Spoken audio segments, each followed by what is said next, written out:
Hi കൂട്ടുകാരെ, ഒരു കഥ കേട്ടാലോ? ഷെർലക് ഹോംസ് സ്റ്റോറി കാണാതായ കുട്ടി എന്ന കഥ നമുക്ക് തുടങ്ങാം. ബേക്കർ സ്ട്രീറ്റിലെ ഞങ്ങളുടെ കൊച്ചുമുറിയിൽ നാടകീയമായ ചില വരവും പോക്കും ഒക്കെ ഉണ്ടായിട്ടുണ്ട്. എന്നാൽ അവയെല്ലാം നിഷ്ഫലമാക്കുന്നതായിരുന്നു ഡോക്ടർ ഹസ്റ്റംബിളിൻ്റെ വരവ്. MA, PhD അങ്ങനെ ഒത്തിരി ബിരുദങ്ങളുള്ള ആളാണ് നമ്മുടെ ഹസ്റ്റംബിൾ. ബിരുദങ്ങളുടെ ഭാരം താങ്ങാൻ അശക്തമായ ഇത്തിരി പോന്ന ആ വിസിറ്റിംഗ് കാർഡിന് പിന്നാലെ അദ്ദേഹവും കടന്നു വന്നു. പിറകിൽ തെല്ലി ശബ്ദത്തോടെ വാതിലടഞ്ഞ അടുത്ത നിമിഷം തന്നെ നമ്മുടെ ഡോക്ടർ അതാ അവശനായി മുമ്പിലുള്ള മേശയ്ക്കെതിരെ അടിപതറി വീണുപോയിരുന്നു. പ്രതാപിയായ ആ രൂപം അതാ അടിപതറി ഞങ്ങൾക്ക് മുമ്പിൽ നിലത്ത് കിടക്കുന്നു. അത്ഭുത സ്തബ്ധരായി ഏതാനും നേരത്തേക്ക് ഞങ്ങൾ അങ്ങനെ തന്നെ നിന്നുപോയി. ഞങ്ങളെന്ന് പറഞ്ഞപ്പോൾ മനസ്സിലായോ? ഞാനും എൻ്റെ സുഹൃത്തായ ഷെർലക് ഹോംസ്. ഈ ഞാനെന്ന് പറയുന്നത് ഡോക്ടർ വാട്സൺ ആണേ, ഷെർലക് ഹോംസിൻ്റെ സഹായി. അപ്പോൾ നമുക്ക് തുടരാം. ജീവിതത്തിൽ പ്രതീക്ഷിക്കാത്ത സംഭവങ്ങളെല്ലാം നടന്നപ്പോൾ അത് താങ്ങാനാവാതെ മാനസികമായി തകർന്ന് അടിതെറ്റി വീണതാണ് അയാൾ. അയാളുടെ തലക്കടിയിൽ വയ്ക്കാൻ ഹോംസ് ഒരു കുഷ്യനുമായി വന്നു. ഞാൻ അയാളുടെ ചുണ്ടിലേക്ക് അല്പം വെള്ളം പകർന്നു കൊടുത്തു. കനത്ത് വിളറിയ ആ മുഖത്ത് വ്യാകുലതയുടെ രേഖകൾ വ്യക്തമായി കാണാമായിരുന്നു. കലങ്ങിയ കണ്ണുകൾ, വിതുമ്പുന്ന ചുണ്ടുകൾ, മുഖമാകെ വളർന്നു നിൽക്കുന്ന കുറ്റി രോമങ്ങൾ. അസഹനീയമായ വേദന ആ മുഖത്ത് തെളിഞ്ഞു കാണാം. വാട്സൺ, ഇദ്ദേഹത്തിന് എന്തു പറ്റിയതാണ്? ഹോംസ് ചോദിച്ചു. മാനസിക വ്യഥയും ശരീരക്ഷീണവും കാരണമാണ് തളർന്നത്, അദ്ദേഹത്തെ ശുശ്രൂഷിച്ചുകൊണ്ട് ഞാൻ പറഞ്ഞു. ഇതാ നോർത്ത് ഇംഗ്ലണ്ടിൽ നിന്നുള്ള റിട്ടേൺ ടിക്കറ്റ്. അയാളുടെ പോക്കറ്റിൽ നിന്നും ഒരു ടിക്കറ്റ് കണ്ടെടുത്തുകൊണ്ട് ഷെർലക് ഹോംസ് പറഞ്ഞു. മണി ഇനിയും 12 ആയിട്ടില്ല. ഇയാൾ വളരെ നേരത്തെ യാത്ര തിരിച്ചിട്ടുണ്ടാവണം. ചുളിവുകൾ വീണ അയാളുടെ കൺപോളകൾ വിറയ്ക്കാൻ തുടങ്ങി. ചാരനിറമായിരുന്ന ആ കണ്ണുകളിൽ സ്ഫുരിക്കുന്ന നിശൂന്യമായ ആ നോട്ടം. അടുത്ത ക്ഷണം അയാൾ പതുക്കെ എണീറ്റു. ലജ്ജയാൽ അയാളുടെ മുഖം വീണ്ടും മഞ്ഞ നിറമായി. അയാൾ മെല്ലെ പറയാൻ തുടങ്ങി. ക്ഷമിക്കണം മിസ്റ്റർ ഹോംസ്, ഞാനാണെങ്കിൽ ആകെ അവശനാണ്. കുടിക്കാൻ അല്പം പാലും ഒരു ബിസ്ക്കറ്റും കിട്ടിയാൽ നന്നായിരുന്നു. പറയാനുള്ള കാര്യം അങ്ങയെ നേരിട്ട് കണ്ട് പറഞ്ഞ് അങ്ങയെയും കൂട്ടിക്കൊണ്ടു പോകാനാണ് ഞാൻ വന്നത്. കമ്പിയടിച്ചാൽ കാര്യത്തിൻ്റെ ഗൗരവം അങ്ങയ്ക്ക് പൂർണ്ണമായും മനസ്സിലായില്ലെങ്കിലോ എന്ന് കരുതി.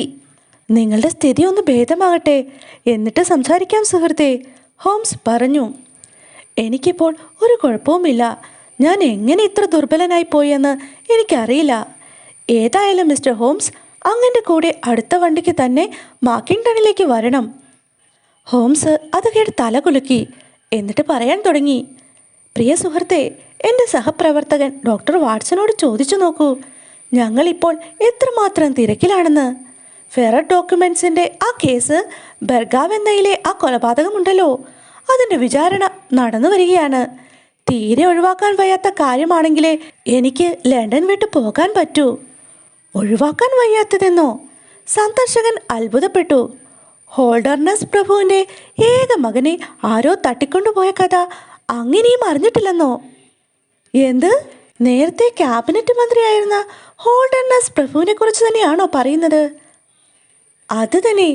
ഞങ്ങൾ അത് പത്രത്തിൽ വരാതെ സൂക്ഷിക്കുകയായിരുന്നു. പുറത്തിറഞ്ഞാൽ ആകെ മോശമല്ലേ? എന്നിട്ടും ഗ്ലോബ് പത്രത്തിൽ ചില സൂചനകൾ വന്നിട്ടുണ്ട്. നിങ്ങളുടെ ചെവിയിലും അത് എത്തിക്കാണമെന്ന് ഞാൻ വിചാരിച്ചു. ഹോംസ് കൈ നീട്ടി റഫറൻസ് ശേഖരത്തിൽ നിന്ന് വാല്യം H എടുത്തു. ഹോൾഡർനെസ് 6ാമത്തെ പ്രഭു 1888 സർ ചാൾസ് ആപ്പിൾഡോറിൻ്റെ മകൾ ഈഡിത്തിനെ വിവാഹം ചെയ്തു. ഒരേ ഒരു മകൻ സാൾട്ടയർ പ്രഭു, 1,00,000 ഏക്കർ ഭൂമിയുടെ ഉടമ, ലങ്കാലയറിലും വെയിൽസിലും ധാതു സമ്പത്ത്. വിലാസം Carlton house terrace, Holderness hall, Hallamshire, Carlston castle. കൊള്ളാം, ശരിക്കും ഉന്നതസ്ഥാനീയനായ ആൾ തന്നെ. മിസ്റ്റർ ഹോംസ്, പദവിയിൽ മാത്രമല്ല സമ്പത്തിലും അദ്ദേഹം അങ്ങനെ തന്നെയാണ്.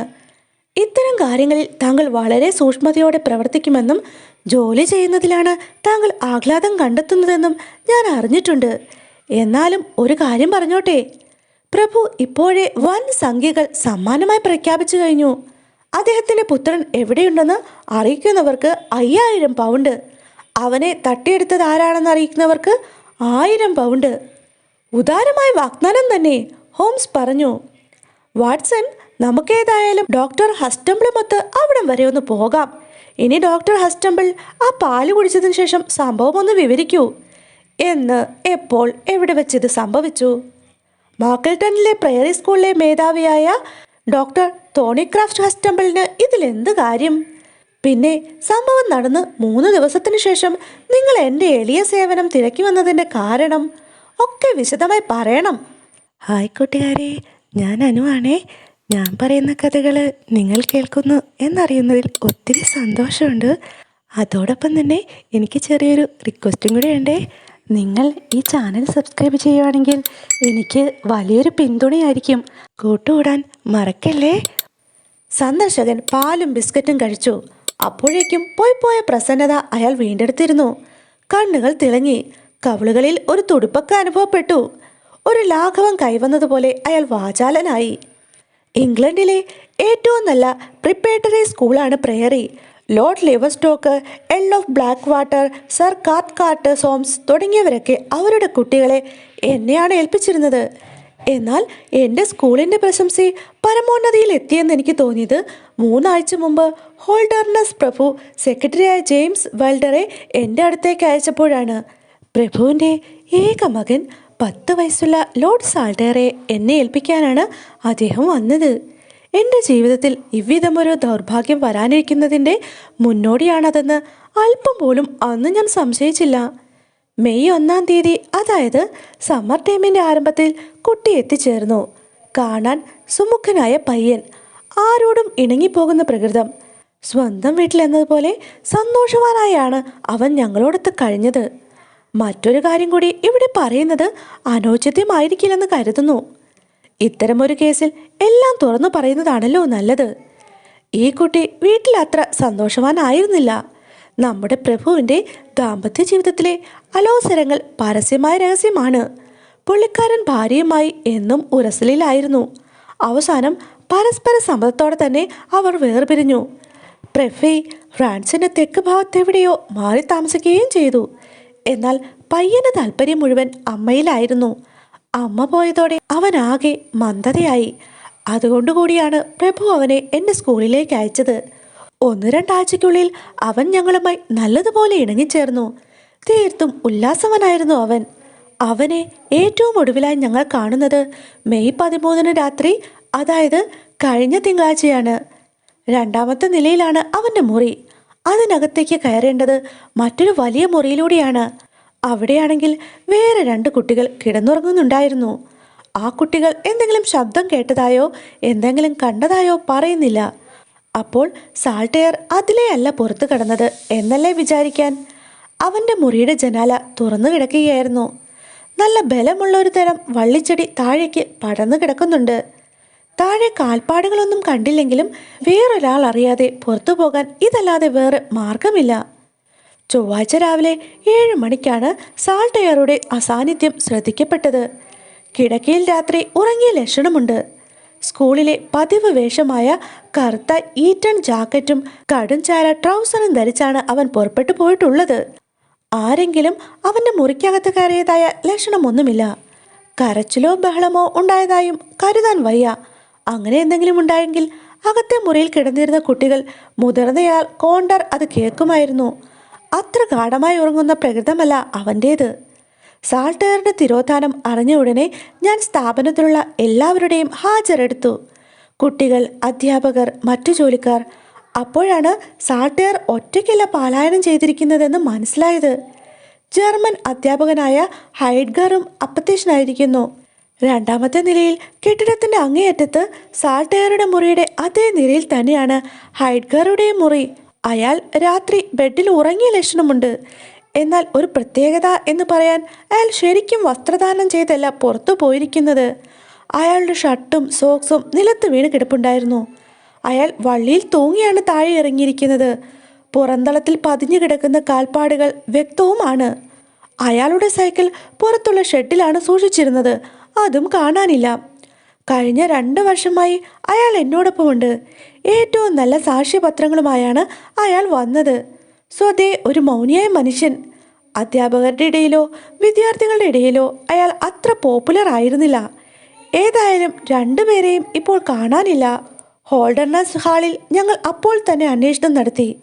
കുറച്ചു മൈലുകളുടെ അകലമേയുള്ളൂ പ്രഭു മന്ദിരവും ഞങ്ങളുടെ സ്കൂളുമായി. വീട് വിട്ടു പോകുന്നതിലുള്ള മനപ്രയാസ നിമിത്തം പിതാവിൻ്റെ അടുത്തേക്ക് ഓടിപ്പോയതാണോ എന്നായിരുന്നു ഞങ്ങളുടെ സംശയം. എന്നാൽ അവൻ അവിടെ എത്തിയിട്ടില്ല.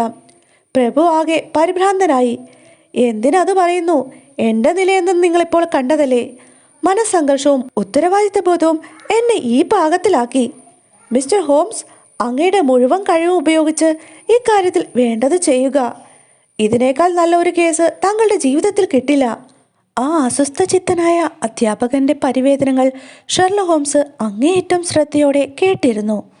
ഈ പ്രശ്നത്തിന് അദ്ദേഹത്തിന്റെ ശ്രദ്ധ കേന്ദ്രീകരിക്കുന്നതിന് കൂടുതലായി യാതൊരു അഭ്യർത്ഥനയും ആവശ്യമില്ലെന്ന് വിളിച്ചോതുന്നവയായിരുന്നു വിരികയും ചുളിയുകയും ചെയ്യുന്ന ആ പുരുകങ്ങളും രേഖകൾ വീഴുന്ന നെറ്റിത്തടവും. സങ്കീർണവും അസാധാരണവുമായതെന്തോ അതിനെ തേടുന്ന ഹോംസിന്റെ മനസ്സിനെ ആകർഷിക്കാൻ പര്യാപ്തമായിരുന്നു ആ അധ്യാപകൻ നിരത്തിവെച്ച വിവരങ്ങൾ. പോക്കറ്റിൽ നിന്ന് നോട്ട് ബുക്ക് വലിച്ചെടുത്ത് ചില വിവരങ്ങൾ അദ്ദേഹം കുറിച്ചു വെച്ചു. സംഭവം നടന്ന ഉടനെ എന്നെ വിവരമറിയിക്കാഞ്ഞത് വലിയ ഉദാസീനതയായിപ്പോയി, ഹോംസ് പരുഷമായി പറഞ്ഞു. വലിയൊരു പരാധീനതയോടെയാണ് ഇപ്പോൾ ഞാൻ അന്വേഷണം ആരംഭിക്കുന്നത്. അതിന് കുറ്റക്കാരൻ ഞാനല്ല മിസ്റ്റർ ഹോംസ്. നാട്ടിൽ ഇതൊരു സംസാരമാകരുതെന്ന് പ്രഭുവിന് നിർബന്ധമായിരുന്നു. കുടുംബത്തിലെ അസ്വസ്ഥതകൾ പുറത്തറിയുമെന്നായിരുന്നു അദ്ദേഹത്തിൻ്റെ ഭയം. അത്തരം കാര്യത്തിൽ അദ്ദേഹത്തിന് വലിയ ഭയമാണ്. എന്നാലും ഔദ്യോഗികമായ അന്വേഷണം നടക്കുന്നില്ലേ? അത് ശരി തന്നെ. അങ്ങേയറ്റം നിരാശാജനവുമാണ് അത്. വെളുപ്പിനുള്ള ട്രെയിനിന് അടുത്തുള്ള ഒരു സ്റ്റേഷനിൽ വെച്ച് ഒരു യുവാവിനെയും ബാലനെയും ആരോ കണ്ടുവത്രേ. ഇന്നലെ രാത്രി അവരെ ലിവർപൂളിൽ കണ്ടെത്തിയെന്നും അവർ നാം അന്വേഷിക്കുന്ന ആളുകളല്ലെന്നും വിവരം കിട്ടി. എൻ്റെ വേദനയും നൈരാശ്യവും എനിക്ക് മാത്രമേ അറിയൂ. രാത്രി എനിക്ക് ഉറങ്ങാൻ കഴിഞ്ഞില്ല. അതിരാവിലെ തന്നെ കിട്ടിയ വണ്ടിക്ക് ഞാൻ ഇങ്ങോട്ട് പോന്നു. തെറ്റായി ഈ സൂചനയുടെ പിന്നാലെ പോയപ്പോൾ അന്വേഷണം മന്ദഗതിയിലായിട്ടുണ്ടാവും അല്ലേ? ഹോംസ് ചോദിച്ചു. അതെ ഹോംസ്, അന്വേഷണം പൂർണ്ണമായി നിലച്ചു. അങ്ങനെ 3 ദിവസം പാഴാക്കി. ഏറ്റവും പരിതാപകരമായ രീതിയിലാണ് ഈ സംഗതി കൈകാര്യം ചെയ്തിരിക്കുന്നത്, ഹോംസ് പറഞ്ഞു. എനിക്കും അങ്ങനെ തന്നെയാണ് തോന്നുന്നത്. ഞാനത് സമ്മതിക്കുന്നു. ആ അധ്യാപകനും അങ്ങനെ തന്നെ പറഞ്ഞു. എന്നാലും പരിഹാരം കാണാൻ കഴിയാത്ത പ്രശ്നമല്ല ഇത്. അതിനുവേണ്ടി ശ്രമിക്കുന്നതിൽ എനിക്ക് സന്തോഷമേ ഉള്ളൂ. കാണാതായ കുട്ടിയും ഈ ജർമ്മൻ അധ്യാപകനും തമ്മിൽ എന്തെങ്കിലും ബന്ധം കാണാൻ കഴിയുന്നുണ്ടോ? ഒന്നും തന്നെയില്ല ഹോംസ്. ആ കുട്ടി അയാളുടെ ക്ലാസ്സിലായിരുന്നോ പഠിച്ചത്? അല്ല, എനിക്കറിയാവുന്നിടത്തോളം അവർ തമ്മിൽ സംസാരിച്ചിട്ട് പോലുമില്ല. അതേതായാലും വളരെ വിചിത്രമായിരിക്കുന്നു. പിന്നെ ആ കുട്ടിക്ക് സൈക്കിളുണ്ടോ? ഇല്ല, അവന് സൈക്കിളൊന്നുമില്ല.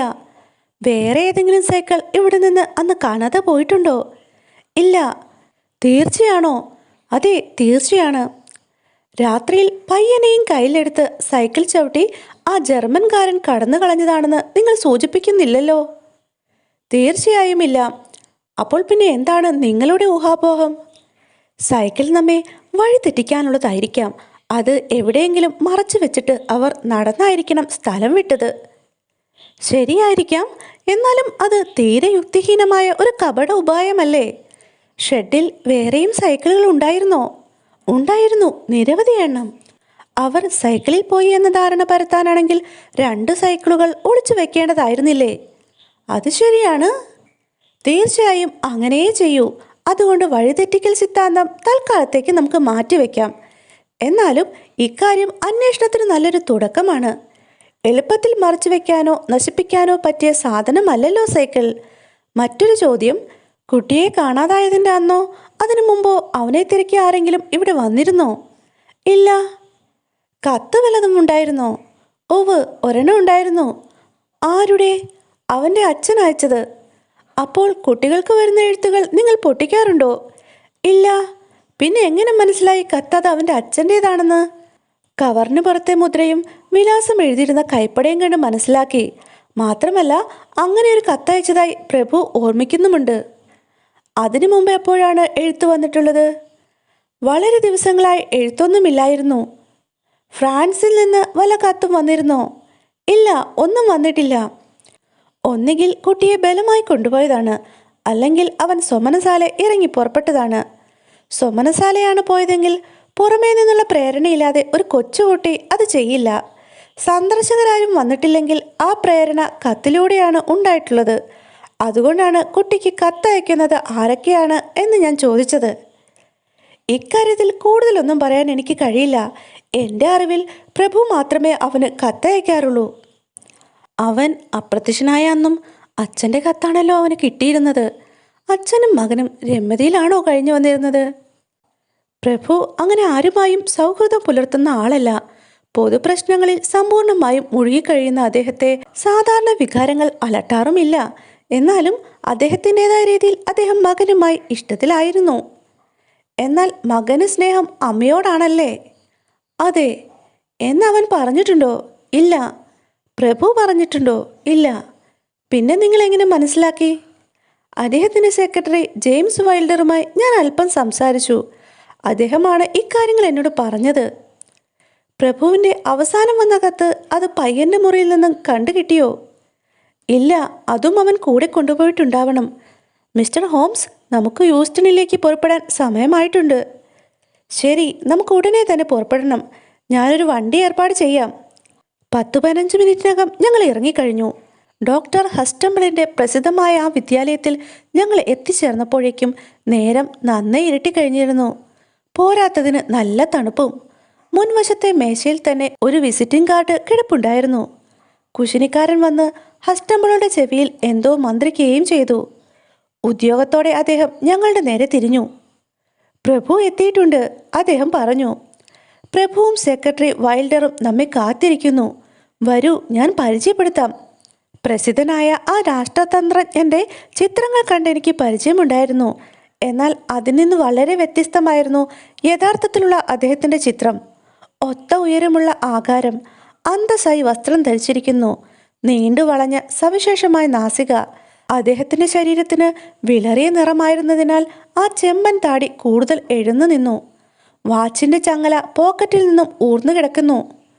ആകെ കൂടി ഒരു പ്രൗഢി. ഇങ്ങനെയൊരു രൂപമാണ് ഡോക്ടർ ഹസ്റ്റംബിളിൻ്റെ മുറിയിലേക്ക് കടക്കുമ്പോൾ ഞങ്ങളെ തുറച്ചു നോക്കിക്കൊണ്ടിരുന്നത്. അദ്ദേഹത്തിൻ്റെ അടുത്ത് നിന്നിരുന്ന ചെറുപ്പക്കാരനാണ് പ്രൈവറ്റ് സെക്രട്ടറി വൈൽഡർ എന്നും ഞാൻ മനസ്സിലാക്കി.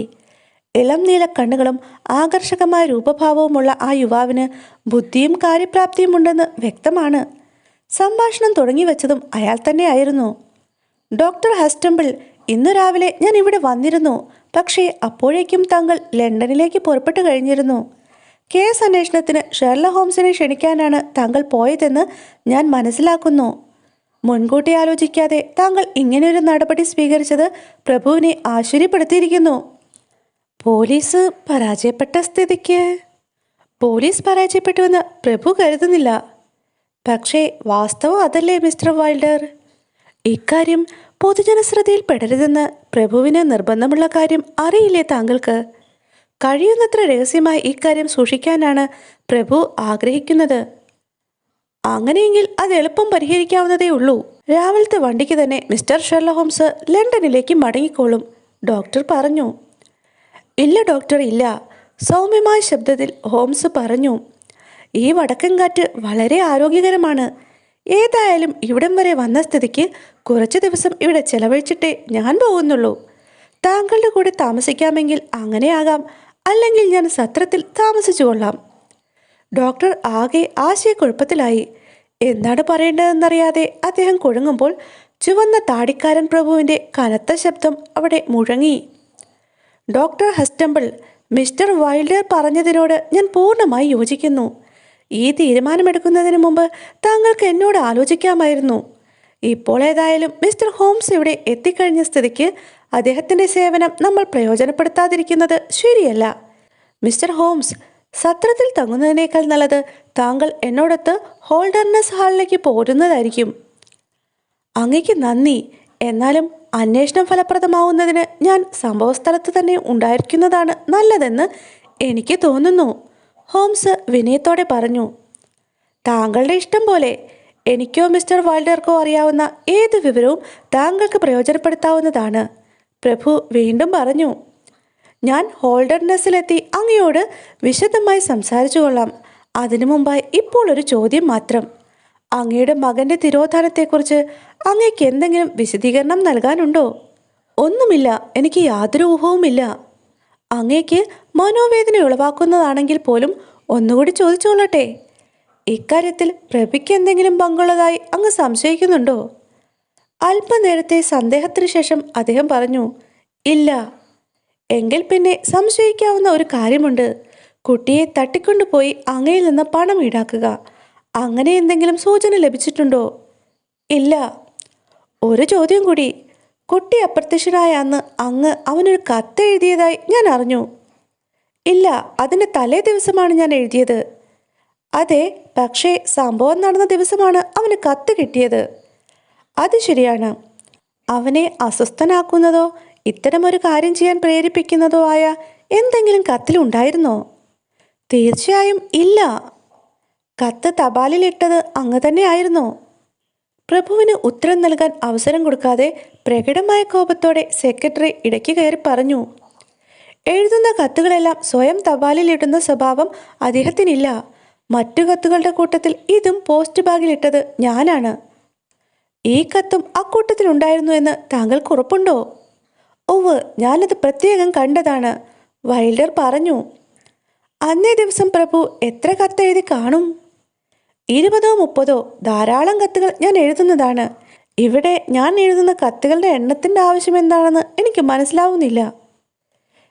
അതിൻ്റെ ആവശ്യമൊന്നുമില്ല, ചുമ്മാ ചോദിച്ചു എന്നേ ഉള്ളൂ, ഹോംസ് പറഞ്ഞു. പ്രഭു തുടർന്നു, അന്വേഷണം ദക്ഷിണ ഫ്രാൻസിലേക്ക് വ്യാപിപ്പിക്കാനാണ് ഞാൻ പോലീസിനെ ഉപദേശിച്ചിരിക്കുന്നത്. പ്രഭി ഇത്തരമൊരു ദുഷ്കൃത്യത്തിന് കൂട്ടുനിൽക്കുമെന്ന് ഞാൻ ആരോപിക്കുന്നില്ല. എന്നാൽ തലതിരിവിന് കുട്ടി അങ്ങോട്ടേക്ക് പുറപ്പെട്ടുകൂടുന്നില്ല. സഹായിക്കാൻ ആ ജർമ്മൻകാരനും കൂടെയുണ്ടല്ലോ. അപ്പോൾ ശരി ഡോക്ടർ ഹസ്റ്റംബിൾ, നമുക്ക് പിരിയാൻ സമയമായി, പ്രഭു പറഞ്ഞു. ഹോംസിന് പിന്നെയും എന്തൊക്കെയോ ചോദിക്കണമെന്നുണ്ടായിരുന്നു. എന്നാൽ പ്രഭു ആവട്ടെ സംഭാഷണം പെട്ടെന്ന് തന്നെ അവസാനിപ്പിക്കുകയാണ് ഉണ്ടായത്. അപരിചിതനായ ഒരാളുമായി കുടുംബരഹസ്യങ്ങൾ ചർച്ച ചെയ്യുന്നതിൽ അദ്ദേഹത്തിന് ബുദ്ധിമുട്ടുള്ളതായി തോന്നി. ഹോംസിൻ്റെ ചോദ്യങ്ങൾ ഓരോന്നും ആ ഇരുണ്ട ജീവിത രഹസ്യങ്ങളുടെ നിഗൂഢതകളിലേക്ക് അടിക്കുന്ന ടോർച്ച് ലൈറ്റ് പോലെ അദ്ദേഹത്തിന് തോന്നിക്കാണണം. പ്രഭുവും പിന്നാലെ സെക്രട്ടറിയും സ്ഥലം വിട്ടതോടെ ഹോംസ് ജോലി ആരംഭിച്ചു. ബാലൻ ഉപയോഗിച്ചിരുന്ന മുറി സസൂക്ഷ്മം പരിശോധിച്ചതിൽ നിന്ന് ഒരു കാര്യം വ്യക്തമായി. ജനലിലൂടെ അല്ലാതെ പുറത്തേക്ക് കിടക്കാൻ മറ്റു മാർഗമില്ല. ജർമ്മൻ അധ്യാപകന്റെ മുറി പരിശോധിച്ചതിൽ നിന്ന് കൂടുതലൊന്നും വ്യക്തമായില്ല. അയാൾ തൂങ്ങിയിറങ്ങിയപ്പോൾ ഒടിഞ്ഞു വീണ വള്ളിച്ചെടിയുടെ ശിഖരവും താഴെ പതിഞ്ഞുകിടന്ന കാൽപ്പാടുകളും ശരറാന്തലിൻ്റെ വെളിച്ചത്തിൽ ഞങ്ങൾ കണ്ടു. പച്ചപ്പുല്ലിൽ കാണുന്ന ആ അടയാളം മാത്രമായിരുന്നു അവരുടെ അവിശ്വസനീയമായ നിശാപ്രയാണത്തിൻ്റെ അവശേഷിക്കുന്ന തെളിവ്. ഏകനായി പുറത്തേക്കിറങ്ങിയ ഷെർലക് ഹോംസ് പിന്നീട് തിരിച്ചെത്താൻ വളരെ വൈകി. വന്നപ്പോഴേക്കും മണി ഏതാണ്ട് 11 കഴിഞ്ഞിരുന്നു. ആ യാത്രക്കിടയിൽ സംഭവസ്ഥലം ഉൾപ്പെടുന്ന ആ പ്രദേശങ്ങളുടെ വിവരങ്ങളെല്ലാം ഉൾക്കൊള്ളുന്ന ഒരു ഭൂപടവും അദ്ദേഹം സമ്പാദിച്ചിരുന്നു. അത് കട്ടിലിൽ നിവർത്തിയിട്ട ശേഷം വിളക്ക് തെളിച്ചു വെച്ചു. ഹോംസിന്റെ ചുണ്ടിൽ പുകയില നിറച്ച പൈപ്പിരുന്ന് എരിഞ്ഞു. അതിൻ്റെ പുക മുറിയാസകലം നിറഞ്ഞു.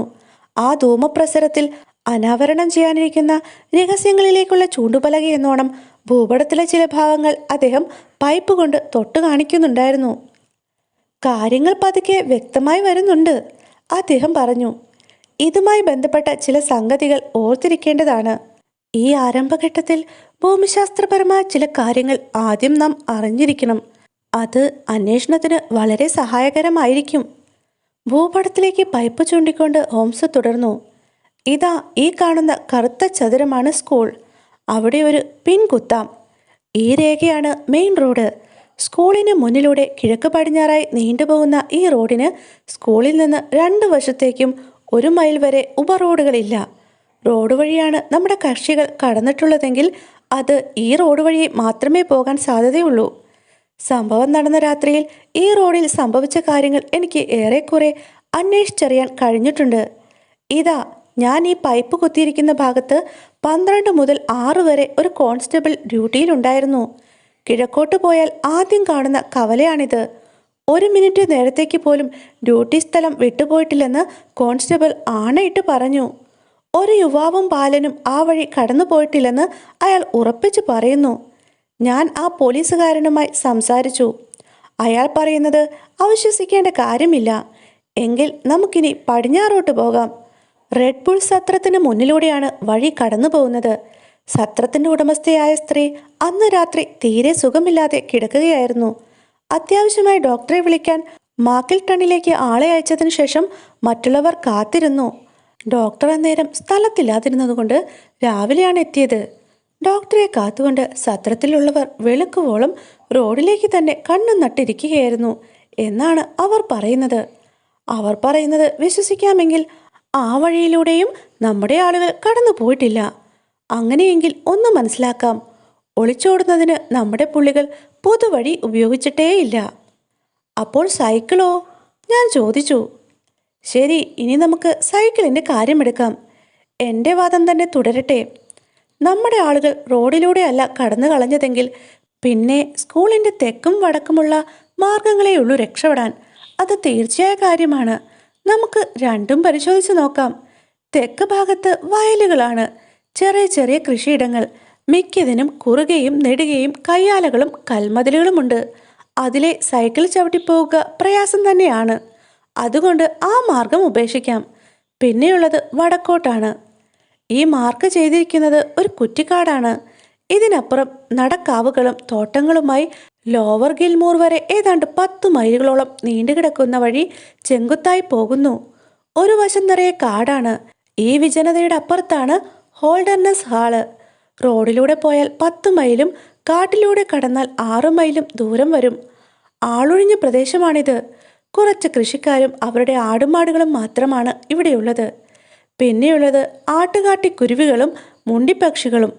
മനുഷ്യരെ കാണണമെങ്കിൽ ചെസ് ഫീൽഡിൽ ഹൈറോഡിൽ എത്തണം. അവിടെ ഒരു പള്ളി, ഒരു സത്രം, കുറെ കുടിലുകൾ എന്നിവ കാണാം. പിന്നെ മലകൾ കൂടുതൽ കിഴക്കാൻ തോക്കാകുകയാണ്. ഇവിടെ നിന്ന് വടക്കോട്ടാണ് നമ്മൾ ഇനി അന്വേഷിക്കേണ്ടത്. പക്ഷേ സൈക്കിൾ? ഞാൻ വീണ്ടും ചോദിച്ചു. ഇത്തവണ ഹോംസ് അല്പം അക്ഷമനായി. നല്ലൊരു സൈക്കിൾ യാത്രക്കാരന് ഹൈവേ വേണമെന്നില്ല. ചതുപ്പ് പ്രദേശങ്ങളെ മുറിച്ചു കിടക്കുന്ന കാട്ടുപാതകളുണ്ട്. നല്ല തെളിഞ്ഞ നിലാവുള്ള രാത്രിയും. എളുപ്പത്തിൽ യാത്ര ചെയ്യാം. പെട്ടെന്ന് വാതിലിൽ മുട്ടുന്നത് കേട്ടു. പിന്നാലെ ഡോക്ടർ ഹസ്റ്റംബിൾ മുറിയിലെത്തി. കയ്യിലൊരു നീല ക്രിക്കറ്റ് തൊപ്പിയും തൊപ്പിയുടെ മുകളിൽ ഒരു വെള്ള പട്ടയും. ദൈവാനുഗ്രഹം നോക്കൂ, അവസാനം നമുക്ക് തെളിവുകളായി. പയ്യൻ ഉപയോഗിക്കുന്ന തൊപ്പിയാണിത്. ഇത് എവിടുന്ന് കിട്ടി? ചതുപ്പിൽ താവളമടിച്ചു കിടക്കുന്ന നാടോടികളിൽ നിന്ന്. അവർ ചൊവ്വാഴ്ച സ്ഥലം വിട്ടതാണ്. ഇന്ന് പോലീസ് അവരെ തേടി പിടിച്ച് തെരച്ചിൽ നടത്തി. അപ്പോഴാണ് ഈ തൊപ്പി കണ്ടുകിട്ടിയത്. നാടോടികൾ എന്തു പറയുന്നു? അവർ കളവല്ലേ പറയൂ. ചൊവ്വാഴ്ച രാവിലെ ചതുപ്പിൽ കിടന്ന് കിട്ടിയതാണെന്നാണ് അവർ പറയുന്നത്. ഏതായാലും എല്ലാത്തിനെയും പിടിച്ച് അകത്താക്കിയിട്ടുണ്ട്. ഒന്നുകിൽ നിയമത്തെ പേടിച്ച്, അല്ലെങ്കിൽ പ്രഭുവിൻ്റെ പണം മോഹിച്ച് അവർ സത്യം പറയാതിരിക്കില്ല. അത്രയും നല്ലത്. ഡോക്ടർ മുറി വിട്ടു പോയപ്പോൾ ഹോംസ് പറഞ്ഞു, ലോവർഗിൻ മുറിയാണ് ഇനി നമ്മൾ തിരയേണ്ടത് എന്ന കാര്യത്തിൽ സംശയമില്ല. നാടോടികളുടെ അറസ്റ്റിൽ കവിഞ്ഞ് പോലീസ് ഇതുവരെ യാതൊന്നും ചെയ്തിട്ടില്ല. ഇതാ നോക്കൂ വാട്സൺ, ഈ ചതുപ്പിലൂടെ ഒരു കൈത്തോട് കടന്നു പോകുന്നു. ഹോൾഡർനെസ് ഹാളിനും സ്കൂളിനും മധ്യയുള്ള പ്രദേശത്ത് ഇതിന് ധാരാളം വീതിയുണ്ട്. ഈ വരണ്ട കാലാവസ്ഥയിൽ ഇവിടെയല്ലാതെ മറ്റൊരിടത്തും യാതൊരു അടയാളങ്ങളും പതിഞ്ഞിട്ടുണ്ടാവില്ല. ഏതായാലും അതിരാവിലെ തന്നെ ഞാൻ താങ്കളെ വിളിച്ചുണർത്താം. ഈ രഹസ്യത്തിന് എന്തെങ്കിലും തുമ്പുണ്ടാക്കാൻ പറ്റുമോ എന്ന് നമുക്ക് കൂട്ടമായി ശ്രമിച്ചു നോക്കാം. അതിരാവിലെ ഞാൻ കണ്ണു തുറന്നപ്പോൾ ഹോംസ് മുന്നിൽ തന്നെയുണ്ട്. എവിടെയൊക്കെയോ ചുറ്റിയടിച്ച് വന്നതാണെന്ന് വേഷം കണ്ടാൽ അറിയാം. പുറന്തളവും സൈക്കിൾ ഷെഡും ഞാൻ പരിശോധിച്ചു. ഹോംസ് പറഞ്ഞു, കുറ്റിക്കാട്ടിലും ഞാനൊന്ന് ചുറ്റിക്കറങ്ങി. ദാ അടുത്ത മുറിയിൽ ഭക്ഷണം തയ്യാറായിട്ടുണ്ട്. വേഗം പുറപ്പെടണം. വളരെ പ്രധാനപ്പെട്ട ഒരു ദിവസമാണിന്ന്. ഹോംസിന്റെ കണ്ണുകൾ തിളങ്ങി. എന്തെന്നില്ലാത്ത ഉന്മേഷവും ആവേശവും ആ മുഖത്ത് പ്രകടമായിരുന്നു. പണി മുന്നിൽ കാണുമ്പോൾ ആഹ്ലാദം കൊള്ളുന്ന പണിക്കാരൻ്റെ ഭാവമായിരുന്നു അദ്ദേഹത്തിന്. ബേക്കർ സ്ട്രീറ്റിലെ സ്വപ്നജീവിക്ക് പകരം കാര്യവ്യഗ്രതയും ഉത്സാഹവും നിറഞ്ഞ ഒരു ഹോംസിനെയാണ് ഇപ്പോൾ ഞാൻ കാണുന്നത്. കഠിനമായൊരു ദിനമാണ് ഞങ്ങളെ കാത്തിരിക്കുന്നതെന്ന് ഹോംസിന്റെ മുഖത്ത് തുടിക്കുന്ന വീര്യം പ്രകടമാക്കുന്നുണ്ടായിരുന്നു. എന്നിട്ടും ഞങ്ങളുടെ പര്യടനം ആരംഭിച്ചത് കടുത്ത നിരാശയിലാണ്. 1000 ആടുകളുടെ കുളമ്പടയാളങ്ങൾ ചിത്രവേല ചെയ്തിരിക്കുന്ന ചതുപ്പിലൂടെ അങ്ങോട്ടും ഇങ്ങോട്ടും നടന്ന് ഒടുവിൽ ഞങ്ങൾ ഹോൾഡർനെസ്സിനെയും ഞങ്ങളെയും വേർതിരിക്കുന്ന പച്ചപ്പിലെത്തി. കുട്ടി വീട്ടിലേക്കാണ് പോയതെങ്കിൽ ഈ വഴി ഉപയോഗിക്കാതെ വയ്യ. കാൽപ്പാടുകൾ അവശേഷിപ്പിക്കാതെ ഈ വഴി കടന്നു പോകാനും പറ്റില്ല. എന്നാൽ പയ്യൻ്റെയോ ആ ജർമ്മൻകാരൻ്റെയോ യാതൊരു സൂചനയും അവിടെ നിന്ന് കിട്ടിയില്ല. ഇരുണ്ട കണ്ണുകളോടെ ഹോംസ് അവിടമാകെ പരതി നടന്നു. ആടുകൾ നിർബാധം മേഞ്ഞു നടന്നതിൻ്റെ കുളമ്പടയാളങ്ങളല്ലാതെ മറ്റൊന്നും കണ്ടെത്താൻ കഴിഞ്ഞില്ല. കുറെ അങ്ങ് ചെന്നപ്പോൾ കാലിക്കൂട്ടങ്ങളുടെ കുളമ്പടയാളങ്ങൾ കാണപ്പെട്ടു. മറ്റൊന്നുമില്ല. ചെളി തെറിക്കുകയും വഴുക്കുകയും ചെയ്യുന്ന ചതുപ്പിലൂടെ ഞങ്ങൾ പിന്നെയും മുന്നോട്ട് നടന്നു. അടുത്ത ക്ഷണം ഏതോ വലിയ രഹസ്യം കണ്ടെത്താൻ കഴിഞ്ഞതിലുള്ള അതിയായ സന്തോഷത്താൽ ഹോംസ് തുള്ളിച്ചാടുകയാണ് ഉണ്ടായത്. അവിടെ ഒരു നാടയോളം വീതിയുള്ള നടപ്പാതയിലൂടെ ഒരു സൈക്കിൾ കടന്നുപോയ അടയാളം മണ്ണിൽ തെളിഞ്ഞു കിടക്കുന്നു. യുറേക്ക! ഞാൻ വിളിച്ചു പറഞ്ഞു. നമുക്ക് കിട്ടി! എന്നാൽ ഹോംസ് തല കുലുക്കുക മാത്രം ചെയ്തു. അദ്ദേഹത്തിൻ്റെ മുഖത്ത് സന്തോഷത്തേക്കാൾ ഉപരി ആശ്ചര്യമായിരുന്നു. തീർച്ചയായും ഒരു സൈക്കിൾ തന്നെ. പക്ഷേ നമ്മുടെ സൈക്കിളല്ല ഇത്. 42 വിവിധയിനം ടയർ പാടുകൾ എനിക്ക് മനപ്പാടമാണ്. ഇതൊരു കണ്ണം വച്ച ടയറാണ്, അതും ഡൺലപ്പ്. ഹൈഡ്ഗറുടെ സൈക്കിൾ പാമറാണ്. നെടുകെ രേഖകളാണ് ആ ടയറിൽ നമുക്ക് കാണാൻ കഴിയുക. കണക്കധ്യാപകൻ അവലിംഗ് ആണ് ഇതെന്നോട് പറഞ്ഞത്. അതുകൊണ്ട് ഹൈഡ്ഗർ പോയ വഴിയല്ല ഇത്. അങ്ങനെയെങ്കിൽ ഇത് പയ്യൻ്റേതായിരിക്കുമോ? ഞാൻ സംശയത്തോടെ ചോദിച്ചു. ആയിക്കൂടുന്നില്ല. എന്നാൽ അതിനു മുമ്പ് അവനൊരു സൈക്കിൾ ഉണ്ടായിരുന്നോ എന്ന കാര്യം ആലോചിക്കണം. ഉണ്ടായിരുന്നതായി നമുക്ക് ഇതുവരെയും വിവരം കിട്ടിയിട്ടില്ല. ഏതായാലും സ്കൂളിൽ നിന്ന് വരുന്ന ഒരു യാത്രക്കാരൻ്റെ ടയർപ്പാടാണിത്. അതോ സ്കൂളിലേക്ക് പോകുന്നതായിരിക്കാമോ? അല്ല, സ്കൂളിൽ നിന്ന് വരുന്ന സൈക്കിളിൻ്റെ പാടാണ്. കാരണം ആളിരുന്നതിൻ്റെ ഭാരത്താൽ അമർന്ന് വ്യക്തമായി പതിഞ്ഞ പിൻടയറിൻ്റെ അടയാളങ്ങൾ സൂചിപ്പിക്കുന്നത് അയാൾ സ്കൂളിൽ നിന്ന് വരികയായിരുന്നുവെന്നാണ്. മുൻടയറിൻ്റെ ആഴം കുറഞ്ഞ അടയാളങ്ങൾ മുകളിലത്തെ പിൻടയറിൻ്റെ കട്ടിയേറിയ പാടുകൾ കയറിപ്പോയിരിക്കുന്നത് ശ്രദ്ധിച്ചില്ലേ? തീർച്ചയായും ഈ സൈക്കിൾ സ്കൂളിൻ്റെ ഭാഗത്തു നിന്ന് ഇങ്ങോട്ട് വന്നിട്ടുള്ളതാണ്. നമ്മുടെ അന്വേഷണവുമായി ഇതിന് ബന്ധമുണ്ടാകുകയോ ഉണ്ടാകാതിരിക്കുകയോ ചെയ്യട്ടെ. നമുക്കേതായാലും ഈ മാർഗത്തിൽ അല്പം പിന്നോക്കം നടന്നു നോക്കാം. കുറേ ദൂരം ഞങ്ങൾ പിന്നോക്കം നടന്നു കഴിഞ്ഞപ്പോൾ ചെളി നിറഞ്ഞ ഒരു ഭാഗത്ത് വെച്ച് ആ അടയാളം കാണാതായി. കുറെ കൂടി പിന്നോട്ട് പോയപ്പോൾ കുളമ്പടയാളങ്ങളിൽ ഏതാണ്ട് മറഞ്ഞു കിടക്കുന്ന ടയർ പാടുകൾ ഞങ്ങൾ വീണ്ടും കണ്ടു. പിന്നെ അടയാളങ്ങൾ അപ്രത്യക്ഷമായെങ്കിലും അത് സ്കൂളിന് പിന്നിലുള്ള വൃക്ഷക്കാട്ടിലേക്കാണ് നീണ്ടുപോയതെന്ന് വ്യക്തമായിരുന്നു. അപ്പോൾ ആ കുറ്റിക്കാട്ടിൽ നിന്നായിരിക്കണം സൈക്കിൾ പുറപ്പെട്ടത്. ഒരു വലിയ കല്ലിൻ്റെ പുറത്ത് താടിക്ക് കൈയും കൊടുത്ത് ഹോംസ് ഇരുന്നു. ഞാൻ 2 സിഗരറ്റ് വലിച്ചു തീരുവോളം അദ്ദേഹം അങ്ങനെ തന്നെ ഇരുന്നു. വല്ലാത്ത പ്രതിസന്ധി തന്നെ. എങ്കിലും സാരമില്ല, ഹോംസ് പറഞ്ഞു. ആൾ വിരുദ്ധനാണെങ്കിൽ അപരിചിതമായ അടയാളം വീഴ്ത്തുന്നതിന് വേണ്ടി ടയർ മാറ്റി കാണും. അങ്ങനെ സാമർഥ്യം കാണിക്കുന്ന കുറ്റവാളിയാണെങ്കിൽ അയാളോട് ഇടപെടുന്നതിൽ എനിക്ക് സന്തോഷമേയുള്ളൂ.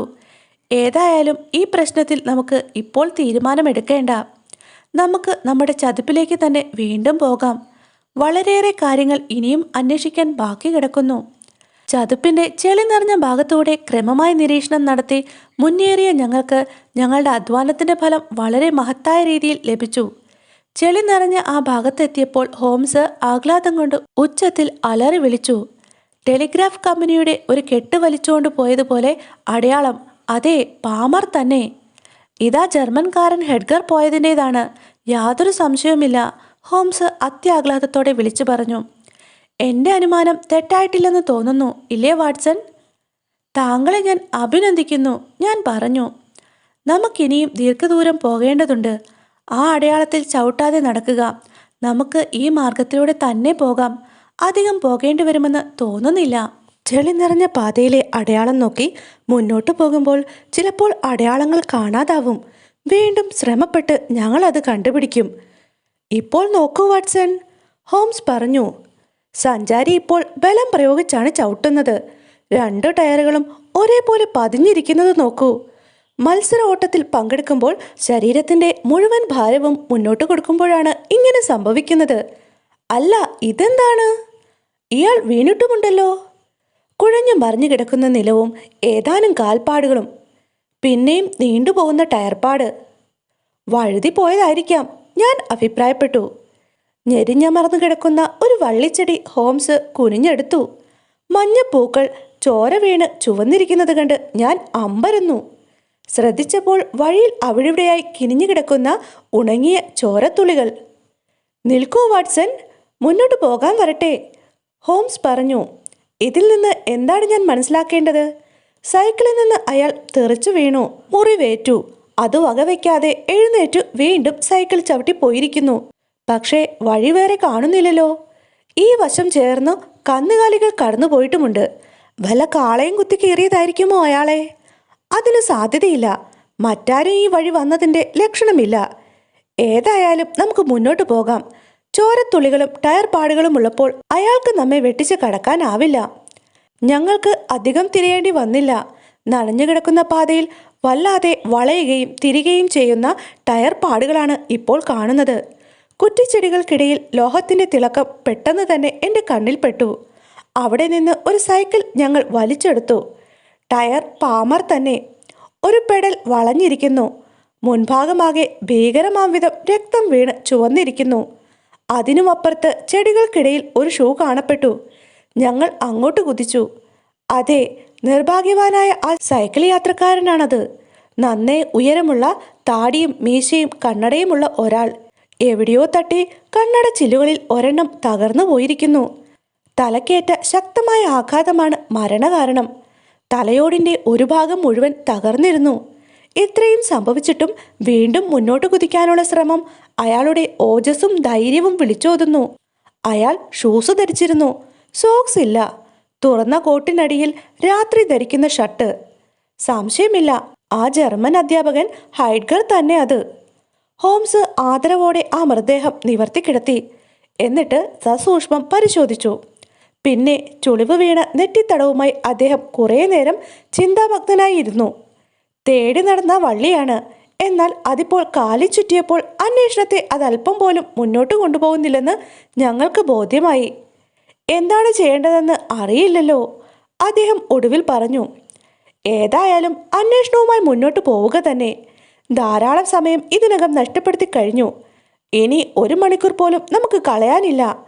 അതേസമയം ഈ വിവരം പോലീസിനെ അറിയിക്കുകയും മൃതദേഹം സൂക്ഷിക്കുകയും ചെയ്യേണ്ട ബാധ്യതയും നമുക്കുണ്ട്. ഞാൻ പോയി വേണ്ടത് ചെയ്യാം, ഞാൻ പറഞ്ഞു. പക്ഷേ താങ്കളുടെ സാന്നിധ്യവും സഹായവും എനിക്കിപ്പോൾ ആവശ്യമുണ്ട്. അതാ അവിടെ ഒരാൾ പുല്ല് വെട്ടിക്കൊണ്ടിരിക്കുന്നത് കണ്ടോ? താങ്കൾ പോയി അയാളെ കൂട്ടിക്കൊണ്ടുവരിക. പോലീസിന് അയാൾ വഴികാട്ടി കൊടുത്തുകൊള്ളും. ഞാൻ ആ കർഷകനെ കൂട്ടിക്കൊണ്ടുവന്നു. ഭയചകിതനായ ആ മനുഷ്യൻ്റെ കൈവശം ഡോക്ടർ ഹസ്റ്റംബിളിനുള്ള ഒരു കുറിപ്പ് ഹോംസ് കൊടുത്തയച്ചു. തുടർന്ന് ഹോംസ് എന്നോട് പറഞ്ഞു, 2 സൂചനകളാണ് നമുക്ക് രാവിലെ ലഭിച്ചത്. ഒന്ന്, പാമർ ടയറുള്ള സൈക്കിൾ, അത് നമ്മെ ഇവിടെ എത്തിച്ചു. മറ്റേത് കണ്ടം വെച്ച ഡൺലപ്പ് ടയർ. അത് കണ്ടുപിടിക്കാൻ പുറപ്പെടുന്നതിന് മുമ്പായി നമുക്കറിയാവുന്ന കാര്യങ്ങൾ ഒന്നുകൂടി പരിചിന്തനം നടത്താം. ആകസ്മിക സംഭവങ്ങൾ വേർതിരിച്ചെടുത്തെങ്കിലേ നമുക്കറിയാവുന്ന വിവരങ്ങൾ പരമാവധി പ്രയോജനപ്പെടുത്താൻ കഴിയൂ. പ്രഭുവിൻ്റെ മകൻ സ്വമനസാലെ ജനൽ വഴി ഇറങ്ങി പുറപ്പെട്ടതാണ്. കൂടെ ആരെങ്കിലും ഉണ്ടാവുകയോ ഉണ്ടാകാതിരിക്കുകയോ ചെയ്യാം, ഇത്രയും തീർച്ച. ഞാനും സമ്മതിച്ചു. ഭാഗ്യഹീനനായ ഈ പാവം അധ്യാപകന്റെ കാര്യമോ? ശരിയായ വിധം വസ്ത്രങ്ങൾ ധരിച്ചാണ് ആ പയ്യൻ ഇറങ്ങിത്തിരിച്ചത്. അതുകൊണ്ട് ചെയ്യാൻ പോകുന്നത് അവൻ നേരത്തെ തീരുമാനിച്ചിരുന്നു എന്ന് വേണം കരുതാൻ. അതേസമയം അധ്യാപകനാകട്ടെ സോക്സ് പോലും ഇടാൻ നേരം കിട്ടിയില്ല. അത്ര തിടുക്കത്തിലായിരുന്നു അയാൾ പ്രവർത്തിച്ചത്. സംശയമില്ല, ഞാൻ സമ്മതിച്ചു. അയാൾ എന്തിന് അങ്ങനെ ഇറങ്ങിത്തിരിച്ചു? പയ്യൻ ജനൽ വഴി ഇറങ്ങി ഓടിപ്പോകുന്നത് തൻ്റെ മുറിയിൽ നിന്ന് അയാൾ കണ്ടിരിക്കും. അവനെ പിന്തുടർന്ന് തിരിച്ചു പിടിക്കാൻ അയാൾ തീരുമാനിച്ചിട്ടുണ്ടാവും.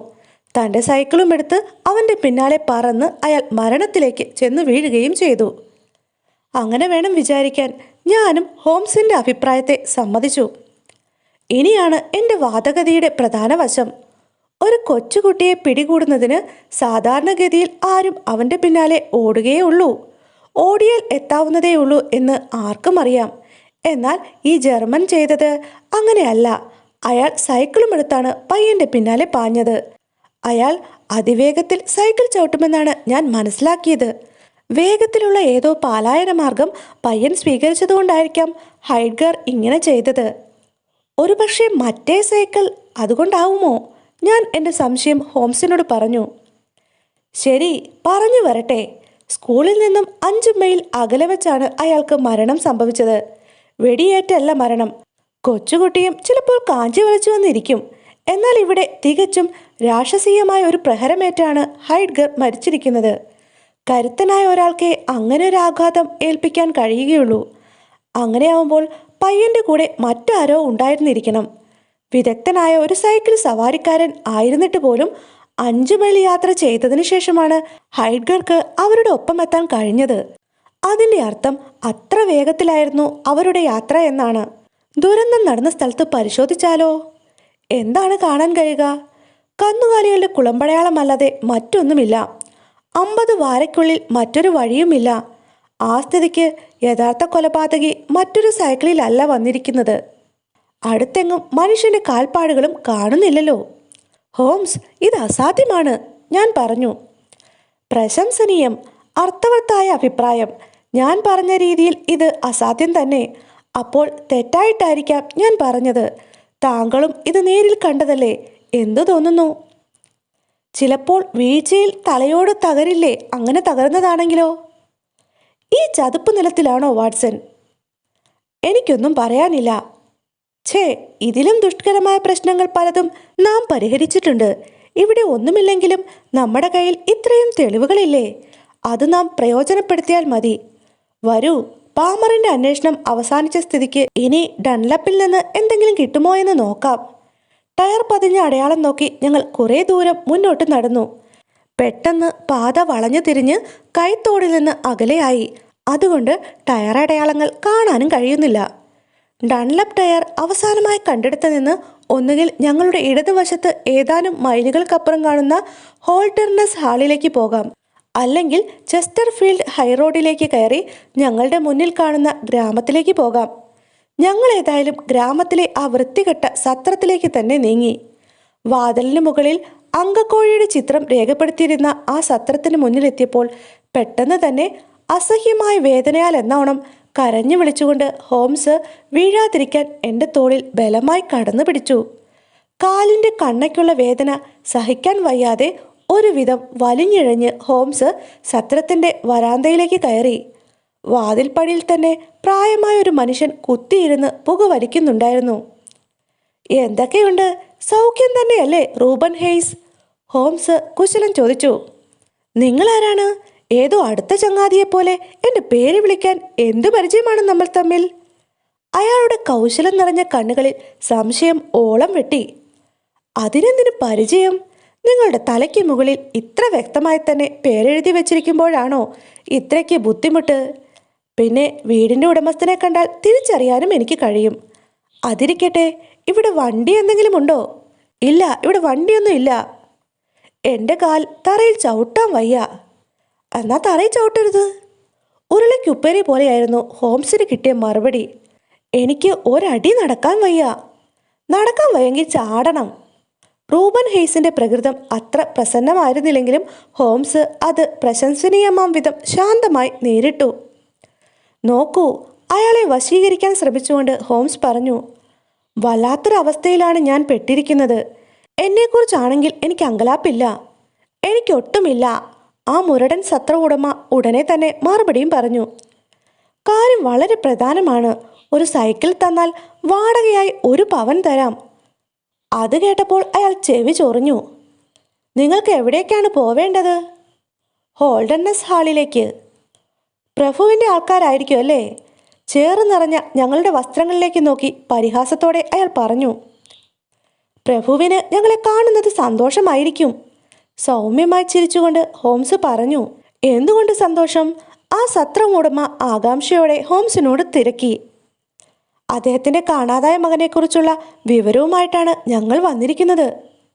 പെട്ടെന്ന് തന്നെ സത്രം ഉടമയുടെ ഭാവം മാറി. എന്ത്? നിങ്ങൾ പയ്യനെ തിരക്കി ഇറങ്ങിയിരിക്കുകയാണോ? അവൻ ലിവർപൂളിലുണ്ടെന്ന് വിവരം കിട്ടിയിട്ടുണ്ട്. ഏത് സമയവും അവനെ പിടികൂടാം. ഹോംസ് കൗശലപൂർവ്വം അയാളോട് മറുപടി പറഞ്ഞു. കുറ്റിരോമം നിറഞ്ഞ ആ മുഖത്ത് പിന്നെയും ഭാവം മാറി. അയാളുടെ പെരുമാറ്റം പെട്ടെന്ന് ഹൃദ്യമായി. പ്രഭുവിന് നല്ലത് വരട്ടെ എന്ന് പറയേണ്ട ആവശ്യം എനിക്കില്ല. അയാൾ പറഞ്ഞു. നിങ്ങൾക്കറിയാമോ, ഞാൻ അദ്ദേഹത്തിൻ്റെ വണ്ടിക്കാരനായിരുന്നു വളരെ നാൾ. വെറും വണ്ടിക്കാരനൊന്നുമല്ല, മൂപ്പൻ. വളരെ ക്രൂരമായിട്ടാണ് അദ്ദേഹം എന്നും എന്നോട് പെരുമാറിപ്പോയിട്ടുള്ളത്. ഒടുവിൽ ഒരു ഏഷണിക്കാരൻ്റെ വാക്ക് കേട്ട് അദ്ദേഹം എന്നെ പിരിച്ചുവിട്ടു. ഏതായാലും അദ്ദേഹത്തിൻ്റെ മകൻ ലിവർപൂളിൽ ഉണ്ടെന്ന് അറിവായല്ലോ. സന്തോഷം തന്നെ. നിങ്ങളെ പ്രഭുവിൻ്റെ അടുത്തെത്തിക്കുന്ന കാര്യത്തിൽ എന്നാലാവുന്ന സഹായം ഞാൻ ഏറ്റിരിക്കുന്നു. ഹോംസ് അയാൾക്ക് നന്ദി പറഞ്ഞു. ഏതായാലും ഞങ്ങൾക്ക് നന്നേ വിശക്കുന്നുണ്ട്. സൈക്കിൾ ശരിയാവുമ്പോഴേക്കും തിന്നാൻ എന്തെങ്കിലും തരപ്പെടുത്തണം. പക്ഷേ എൻ്റെ കൈവശം സൈക്കിളൊന്നുമില്ലല്ലോ, അയാൾ പെട്ടെന്ന് മറുപടി പറഞ്ഞു. അപ്പോൾ ഹോംസ് ഒരു പവൻ എടുത്തു നീട്ടി. സൈക്കിൾ ഇല്ലെന്നല്ലേ ഞാൻ പറഞ്ഞത്? ഹാൾ വരെ പോകുന്നതിന് ഞാൻ നിങ്ങൾക്ക് 2 കുതിരയെ തരാം.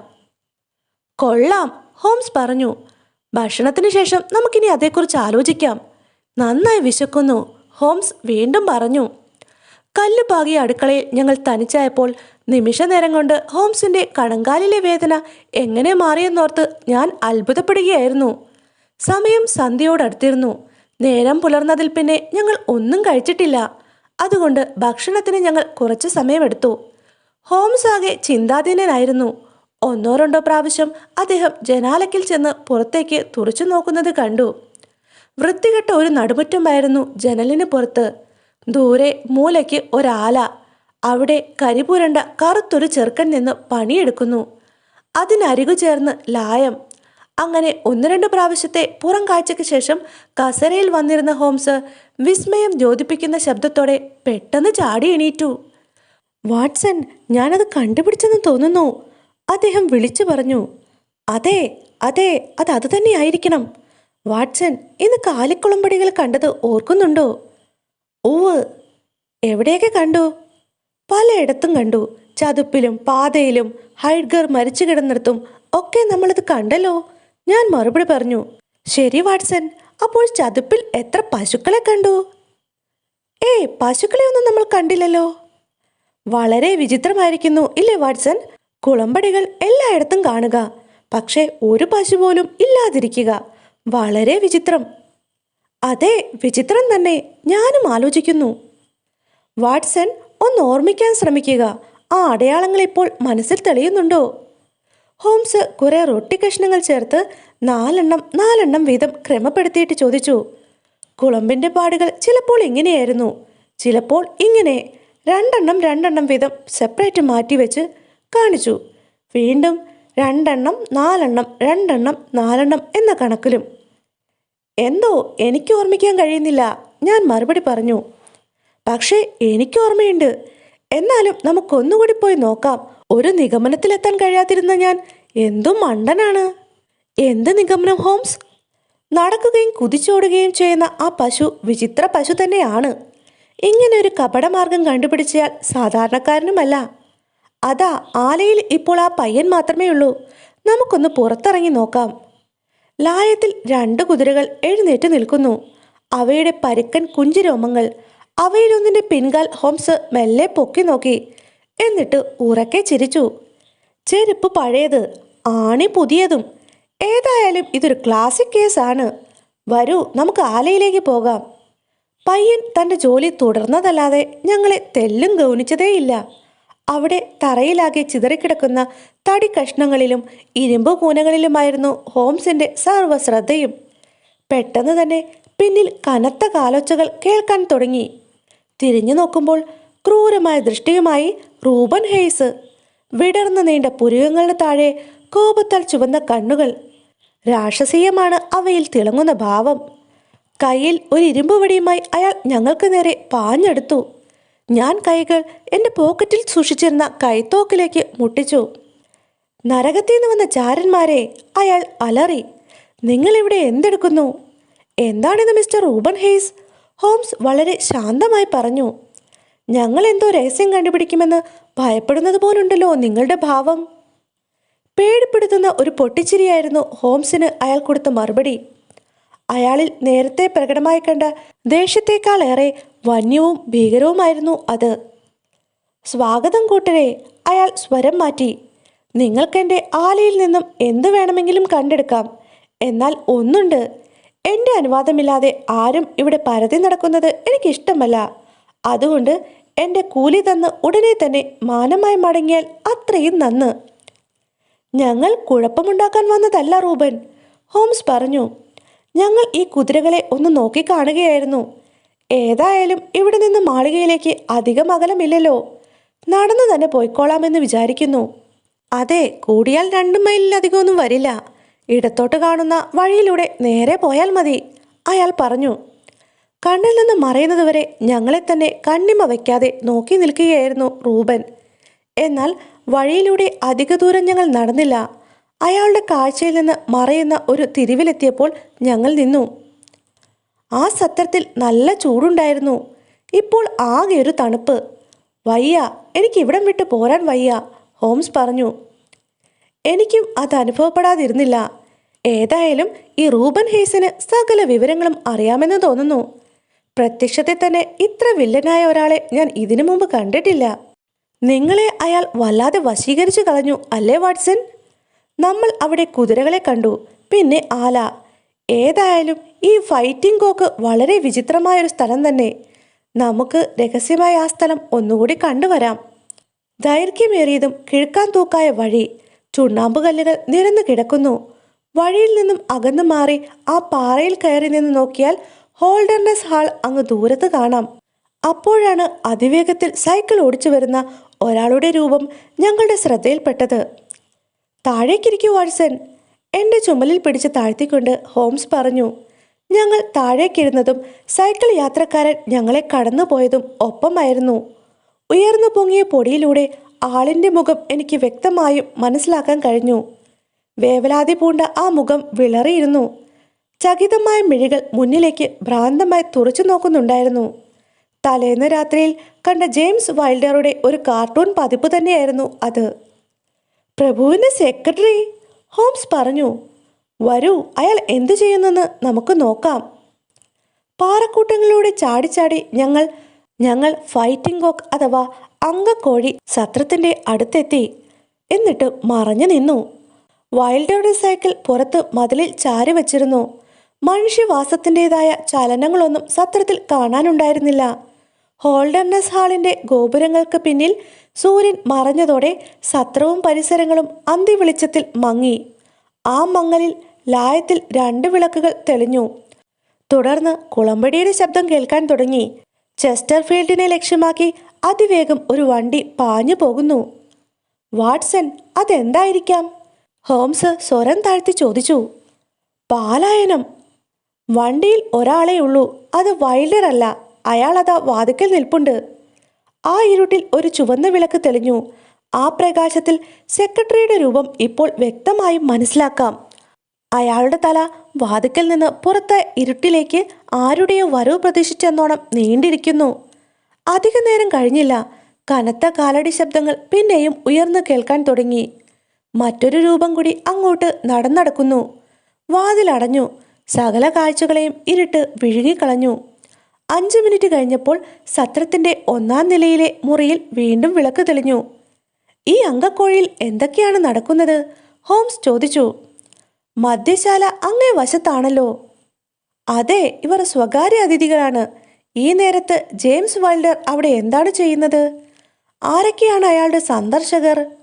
വരൂ വാട്സൺ, അപകടമാണെങ്കിൽ പോലും അതൊന്ന് അറിഞ്ഞേ പറ്റൂ, ഹോംസ് പറഞ്ഞു. ഇരുട്ടിൻ്റെ മറപറ്റി മെല്ലെ ഇഴഞ്ഞിഴഞ്ഞ് ഞങ്ങൾ സത്രത്തിൻ്റെ മുന്നിലുള്ള റോഡിലെത്തി. ഭിത്തിയിൽ ചാരി വെച്ചിരുന്ന സൈക്കിൾ ഇപ്പോഴും അവിടെ തന്നെയുണ്ട്. ഹോംസ് തീപ്പെട്ടിക്കൊള്ളി ഉരച്ച് അതിൻ്റെ പിൻചക്രം പരിശോധിച്ചു. കണ്ടം വെച്ച ആ ഡൺലപ്പ് ടയർ കണ്ടപ്പോൾ അദ്ദേഹത്തിന് ചിരി അടക്കാൻ കഴിഞ്ഞില്ല. ഞങ്ങൾക്ക് നേരെ മുകളിൽ നേരത്തെ വിളക്ക് തെളിഞ്ഞ ജനാല.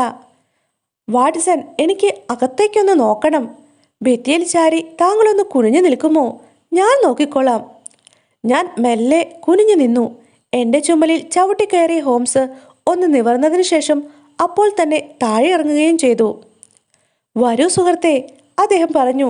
നമ്മൾ ഇന്ന് ധാരാളം ജോലി ചെയ്തു. നമുക്കാവശ്യമുള്ള എല്ലാ വിവരങ്ങളും കിട്ടിക്കഴിഞ്ഞു. നമുക്ക് സ്കൂളിലേക്ക് തന്നെ മടങ്ങാം. വെളിം പ്രദേശങ്ങളും ചതുപ്പ് നിലങ്ങളും പിന്നിട്ട് സ്കൂളിലേക്ക് നീങ്ങുന്ന വഴിയിൽ കയറിയിട്ടും ഹോംസ് ഒരക്ഷരവും പറഞ്ഞില്ല. സ്കൂളിലെത്തിയപ്പോൾ അദ്ദേഹം അകത്തേക്ക് കയറാതെ നേരെ പോയത് കമ്പി ഓഫീസിലേക്കാണ്. അപമൃത്യുവിനിരയായ ആ ജർമ്മൻ അധ്യാപകന്റെ കാര്യമോർത്ത് വിഷാദിച്ചിരുന്ന ഡോക്ടർ ഹസ്റ്റംബിളിനെ രാത്രിയിൽ ഹോംസ് സ്വാന്തനിപ്പിക്കുന്നതും കേട്ടു. അല്പം കഴിഞ്ഞപ്പോൾ രാവിലെ കണ്ട അതേ ഉന്മേഷത്തോടെ തന്നെ അദ്ദേഹം എൻ്റെ മുറിയിലേക്ക് കയറി വന്നു. എല്ലാം ഭംഗിയായി പുരോഗമിക്കുന്നു, അദ്ദേഹം പറഞ്ഞു. നാളെ സന്ധ്യയ്ക്ക് മുമ്പ് നമുക്കെല്ലാ രഹസ്യവും അനാവരണം ചെയ്യാൻ കഴിയും. പിറ്റേന്ന് രാവിലെ 11 മണിയോടെ ഞങ്ങൾ ഹോൾഡർനെസ് ഹാളിലെത്തി. മന്ദിരത്തെ ചുറ്റിപ്പോകുന്ന മനോഹരമായ നടക്കാവുകൾ, വാതിലുകളിലും ജനലുകളിലുമുള്ള കമനീയമായ പണിത്തരങ്ങൾ എലിസബത്തൻ കാലഘട്ടത്തിലെ നിർമ്മാണ വൈദഗ്ധ്യത്തെ വിളിച്ചറിയിക്കുന്നു. പ്രഭുവിൻ്റെ പഠനമുറിയിലേക്ക് ഞങ്ങൾ ആനയിക്കപ്പെട്ടു.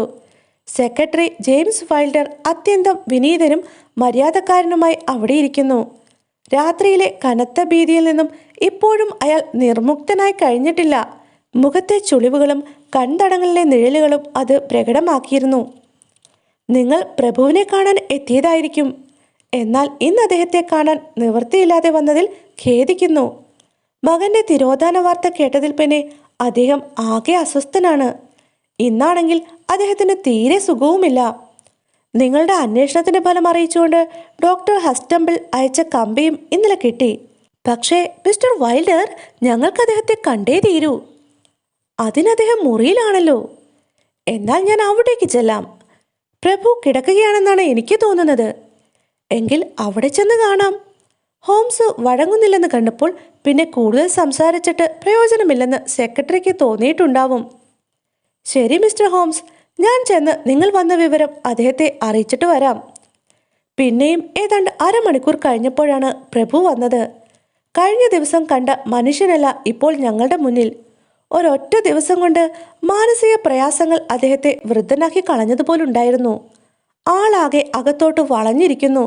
മുഖത്ത് അസ്വസ്ഥതയുടെ ലാഞ്ചനകൾ മാത്രം. ഞങ്ങൾക്കെതിരായുള്ള കസേരയിൽ അദ്ദേഹം ആസനസ്ഥനായി. അദ്ദേഹത്തിൻ്റെ ചുവന്ന താടിരോമങ്ങൾ മേശപ്പുറത്തേക്ക് വീണ് കിടക്കുന്നു. ശരി മിസ്റ്റർ ഹോംസ്, പ്രഭു സംഭാഷണത്തിന് തുടക്കമിട്ടു. എന്നാൽ ഹോംസ് സെക്രട്ടറിയെ തന്നെ ശ്രദ്ധിക്കുകയായിരുന്നു. പ്രഭുവിൻ്റെ കസേരയുടെ അടുത്ത് തന്നെയാണ് അയാൾ നിൽക്കുന്നത്. അങ്ങയുടെ സെക്രട്ടറിയുടെ അസാന്നിധ്യത്തിൽ കൂടുതൽ സ്വതന്ത്രമായി സംസാരിക്കാൻ കഴിയുമെന്ന് തോന്നുന്നു, ഹോംസ് പറഞ്ഞു. വൈൽഡർ ആകെ വിളറി. അയാൾ പകയോടെ ഹോംസിനെ നോക്കി. പ്രഭു പറയുകയാണെങ്കിൽ അതെ അതെ, നിങ്ങൾ അല്പസമയം പുറത്തേക്ക് പോകൂ, പ്രഭു സെക്രട്ടറിയോട് പറഞ്ഞു. ഇനി മിസ്റ്റർ ഹോംസ്, താങ്കൾക്ക് എന്താണ് പറയാനുള്ളത്? സെക്രട്ടറി മുമ്പിൽ നിന്ന് പോവുകയും അയാൾക്ക് പിന്നിൽ വാതിലുകൾ അടയുകയും ചെയ്യുന്നതുവരെ ഹോംസ് നിശബ്ദം ഇരുന്നു. തുടർന്ന് പ്രഭുവിനോടായി പറഞ്ഞു, ഈ കേസിനോടനുബന്ധിച്ച് അങ്ങെന്തോ പാരിതോഷ്യം പ്രഖ്യാപിച്ചിട്ടുണ്ടെന്ന് ഡോക്ടർ ഹസ്റ്റംബിൾ ഞങ്ങളോട് പറയുകയുണ്ടായി. അത് അങ്ങിൽ നിന്ന് തന്നെ കേട്ടാൽ കൊള്ളാമെന്നുണ്ട്. നിങ്ങൾ കേട്ടത് ശരിയാണ്. അങ്ങയുടെ പുത്രൻ ഇപ്പോൾ എവിടെയാണെന്നറിയുന്നവർക്ക് 5000 പൗണ്ട് എന്ന് കേട്ടത് ശരി തന്നെയല്ലേ? തീർച്ചയായും. മകനെ കസ്റ്റഡിയിൽ വെച്ചിരിക്കുന്ന ആളെ അല്ലെങ്കിൽ ആളുകളെ വെളിപ്പെടുത്തുന്നവർക്ക് പുറമെ 1000 പൗണ്ട് കൂടി ഇല്ലേ? ഉണ്ട്. രണ്ടാമത് പറഞ്ഞ കൂട്ടത്തിൽ ബാലനെ തട്ടിക്കൊണ്ടുപോയവർ മാത്രമല്ല, അതിന് ഗൂഢാലോചന നടത്തിയവരും ഉൾപ്പെടില്ലേ? ഓവ്, അക്ഷമയോടെ പ്രഭു പറഞ്ഞു. നിങ്ങളുടെ ജോലി നിങ്ങൾ നന്നായി ചെയ്തിട്ടുണ്ടെങ്കിൽ മിസ്റ്റർ ഹോംസ്, ഒരിക്കലും ഞാൻ നിങ്ങളോട് അല്പത്തരം കാണിക്കില്ല. ഒരുതരം അത്യാർത്തിയോടെ ഹോംസ് തൻ്റെ ശോഷിച്ച കൈകൾ കൂട്ടി തിരുമുന്നത് കണ്ടപ്പോൾ അദ്ദേഹത്തിൻ്റെ മിതവ്യശീലം അറിയാവുന്ന എനിക്ക് അത്ഭുതം തോന്നി. അങ്ങയുടെ ചെക്ക് ബുക്ക് മേശപ്പുറത്തേക്ക് എടുത്തു വച്ചാൽ നന്നായിരുന്നു, ഹോംസ് പ്രഭുവിനോട് പറഞ്ഞു. മാത്രമല്ല 6000 പൗണ്ടിനുള്ള ഒരു ചെക്ക് എഴുതി ക്രോസ് ചെയ്ത് തന്നേക്കുക. ക്യാപിറ്റൽ ഔണ്ട് കൗണ്ടീസ് ബാങ്കിൻ്റെ ഓക്സ്ഫോർഡ് സ്ട്രീറ്റ് ബ്രാഞ്ചിലാണ് എൻ്റെ ഇടപാടുകൾ. പ്രഭു കസേരയിൽ നിവർന്ന് ഉറച്ചിരുന്ന ശേഷം എൻ്റെ സുഹൃത്തിനെ ക്രൂരമായി ഒന്ന് നോക്കി. നിങ്ങൾ തമാശ പറയുകയാണോ മിസ്റ്റർ ഹോംസ്? ഇതേതായാലും അതിന് പറ്റിയ വിഷയമല്ലെന്ന് അറിയാമല്ലോ. തമാശയല്ല, എൻ്റെ ജീവിതത്തിൽ ഇത്രയും ആത്മാർത്ഥമായും ഗൗരവത്തോടെയും ഞാൻ ഇതിനു മുമ്പ് പ്രവർത്തിച്ചിട്ടില്ല, ഹോംസ് മറുപടി പറഞ്ഞു. അപ്പോൾ അതെ, അങ്ങ് വാഗ്ദാനം ചെയ്ത പ്രതിഫലം ഞാൻ നേടിക്കഴിഞ്ഞു. അങ്ങയുടെ മകൻ എവിടെയാണെന്ന് മാത്രമല്ല, ആരാണ് അവനെ തടഞ്ഞു വെച്ചിരിക്കുന്നതെന്നും എനിക്കറിയാം. പ്രഭുവിൻ്റെ മുഖം വിളറിയപ്പോൾ താടിയുടെ ചുവപ്പ് കുറെ കൂടെ രൂക്ഷമായി. എങ്കിൽ പറയൂ, അദ്ദേഹത്തിന്റെ ശബ്ദം പതറിയിരുന്നു. അവൻ എവിടെയാണ്? കുട്ടി ഇപ്പോൾ അല്ലെങ്കിൽ കഴിഞ്ഞ രാത്രിയിൽ ഇവിടെ നിന്ന് 2 മൈൽ അകലെ ഫൈറ്റിംഗ് കോക്ക് അഥവാ അങ്കക്കോഴി സത്രത്തിലുണ്ടായിരുന്നു. കേൾക്കേണ്ട താമസം പ്രഭു കസേരയിൽ നിന്ന് പിന്നോക്കം വീണു. എങ്കിൽ ആരുടെ മേലാണ് താങ്കൾ കുറ്റം ചുമത്തുന്നത്? ആരെയും അമ്പരപ്പിക്കുന്നതായിരുന്നു ഷെർലക് ഹോംസിന്റെ ഉത്തരം. അദ്ദേഹം ധൃതിയിൽ മുന്നോട്ടാഞ്ഞ് പ്രഭുവിന്റെ ചുമലിൽ സ്പർശിച്ചു. കുറ്റവാളി അങ്ങ് തന്നെ. ഇനി സമയം കളയണ്ട, വേഗം ചെക്ക് എഴുതിയാലും. പ്രഭുവിന്റെ അന്നേരത്തെ ഭാവം എനിക്ക് ഒരിക്കലും മറക്കാനാവില്ല. ഏതോ അഗാധ ഗർത്തത്തിലേക്ക് നിബന്ധിക്കുമ്പോഴെന്ന വണ്ണം കൈപ്പത്തികൾ എവിടെയോ അള്ളിപ്പിടിക്കാൻ ശ്രമിച്ചുകൊണ്ട് അദ്ദേഹം എഴുന്നേറ്റു. പിന്നെ സ്വയം നിയന്ത്രിക്കാൻ ശ്രമിച്ചുകൊണ്ട് മുഖം കൈപ്പത്തിയിൽ താങ്ങി അദ്ദേഹം ഇരുന്നു. ഏതാനും മിനിറ്റുകൾ കഴിഞ്ഞാണ് അദ്ദേഹത്തിന് സംസാരിക്കാൻ കഴിഞ്ഞത്. നിങ്ങൾക്ക് എന്തെല്ലാം അറിയാം? തല ഉയർത്താതെ അദ്ദേഹം ചോദിച്ചു. കഴിഞ്ഞ രാത്രിയിൽ നിങ്ങളെ ഒന്നിച്ച് ഞാൻ കണ്ടു. വിറയാർന്ന കൈകൾ കൊണ്ട് പേനയെടുത്ത് അദ്ദേഹം ചെക്ക് ബുക്ക് തുറന്നു. ഞാൻ എൻ്റെ വാക്ക് പാലിക്കണമല്ലോ മിസ്റ്റർ ഹോംസ്. നിങ്ങളുടെ അന്വേഷണത്തിന്റെ ഫലം എന്നെ സംബന്ധിച്ച് സ്വാഗതാർഹമല്ലെങ്കിലും ഞാൻ നിങ്ങളുടെ ചെക്ക് എഴുതുന്നു. ഞാൻ ഈ ഓഫർ പരസ്യപ്പെടുത്തുമ്പോൾ ഇത്രയൊന്നും പ്രതീക്ഷിച്ചിരുന്നില്ല. ഏതായാലും നിങ്ങളും നിങ്ങളുടെ സുഹൃത്തും വിവേകമുള്ളവരാണല്ലോ, അല്ലേ ഹോംസ്? അങ്ങ് പറയുന്നത് എനിക്ക് മനസ്സിലാവുന്നില്ല, ഹോംസ് പറഞ്ഞു. ഞാൻ വ്യക്തമാക്കാം. ഇപ്പോൾ നിങ്ങൾ 2 പേർക്കും മാത്രമേ ഈ സംഭവം അറിയാവൂ എങ്കിൽ ഇനി മൂന്നാമതൊരാൾ കൂടി അതറിയേണ്ട കാര്യമില്ല. ഇപ്പോൾ ഞാൻ നിങ്ങൾക്ക് നൽകേണ്ടത് 12,000 പൗണ്ടാണ്, അല്ലേ? ഹോംസ് ചെറിയൊരു ചിരിയോടെ തല കുലുക്കി. പക്ഷേ പ്രഭു, കാര്യങ്ങൾ അത്ര എളുപ്പത്തിൽ ഒതുക്കി തീർക്കാൻ പറ്റില്ല. ആ അധ്യാപകന്റെ മരണത്തിന് സമാധാനം പറയണ്ടേ? അക്കാര്യത്തിൽ നിങ്ങൾ ജെയിംസിനെ പഴിക്കരുത്. അതിൽ അയാൾക്കൊരു പങ്കുമില്ല. നിർഭാഗ്യത്തിന് ജെയിംസ് വൈൽഡർ പണിയേൽപ്പിച്ച ആ തെമ്മാടിയാണ് അത് ചെയ്തത്. ഒരാൾ ഒരു കുറ്റം ചെയ്യാനിറങ്ങുമ്പോൾ അതുമായി ബന്ധപ്പെട്ട് സംഭവിക്കുന്ന മറ്റു കുറ്റകൃത്യങ്ങൾക്കും ധാർമ്മികമായി അയാൾ ഉത്തരവാദിത്തം വഹിച്ചേ പറ്റൂ, ഹോംസ് പറഞ്ഞു. ധാർമ്മികമായി ശരി തന്നെ, എന്നാൽ നിയമത്തിന്റെ ദൃഷ്ടിയിൽ കാര്യങ്ങൾ മറിച്ചല്ലേ? അയാളുടെ അസാന്നിധ്യത്തിൽ നടന്ന കൊലപാതകത്തിന് അയാൾ എങ്ങനെ ഉത്തരവാദിയാകും? പൈശാചികമായ ആ സംഭവത്തെ നിങ്ങളെപ്പോലെ തന്നെ ജെയിംസ് വൈൽഡറും അപലപിക്കുന്നു.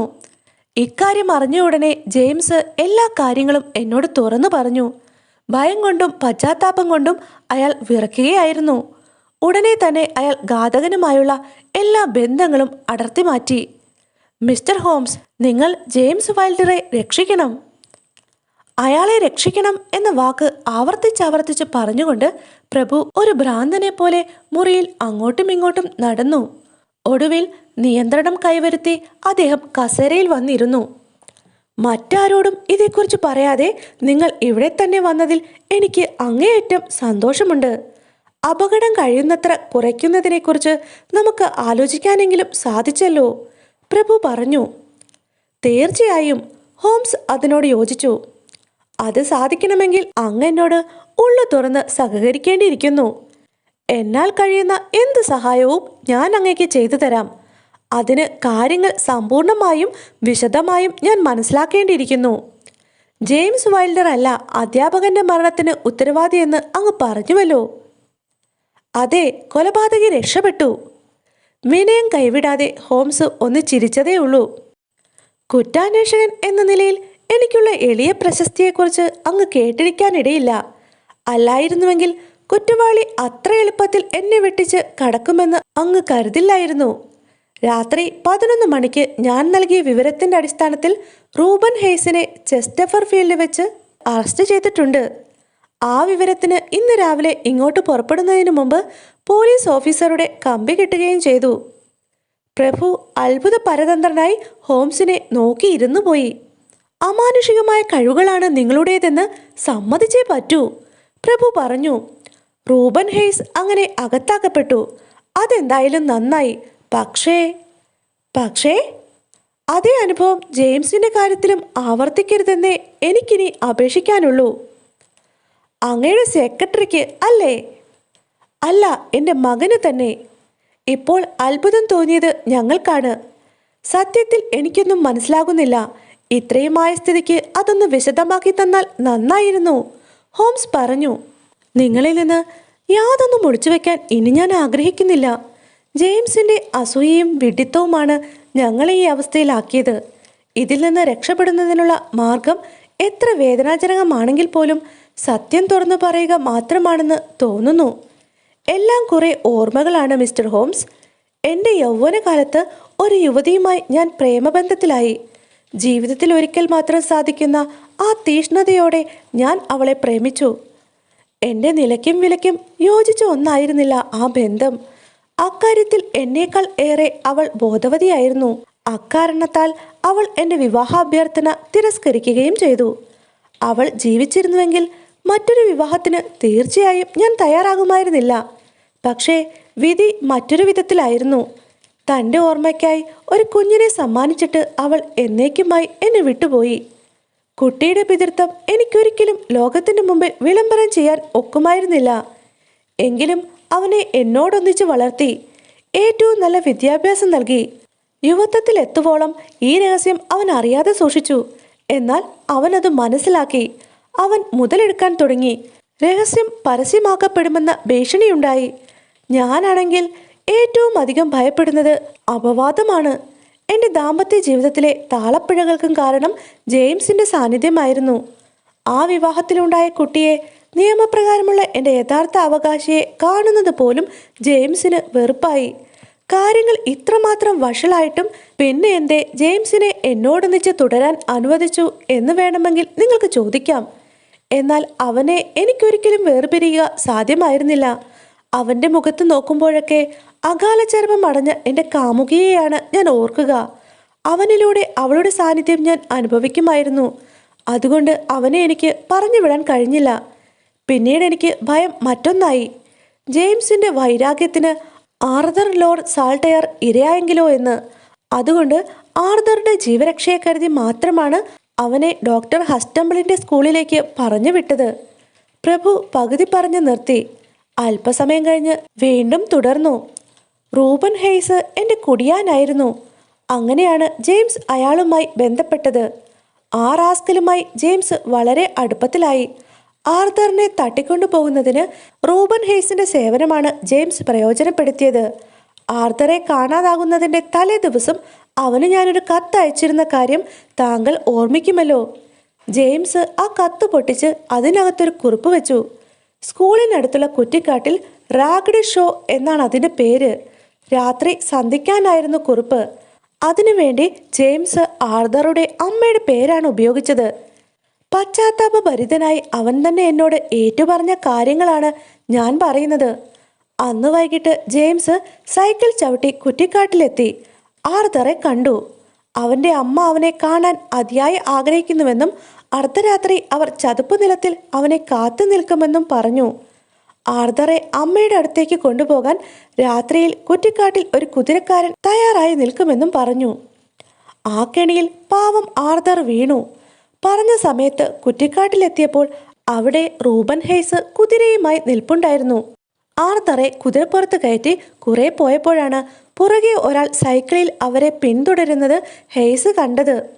ഈ വിവരം ഇന്നലെയാണ് ഹെയ്സ് ജെയിംസിനോട് പറയുന്നത്. പുറകെ വന്ന ആളിനെ ഹെയ്സ് ഒരു വടി കൊണ്ട് അടിച്ചു വീഴ്ത്തി.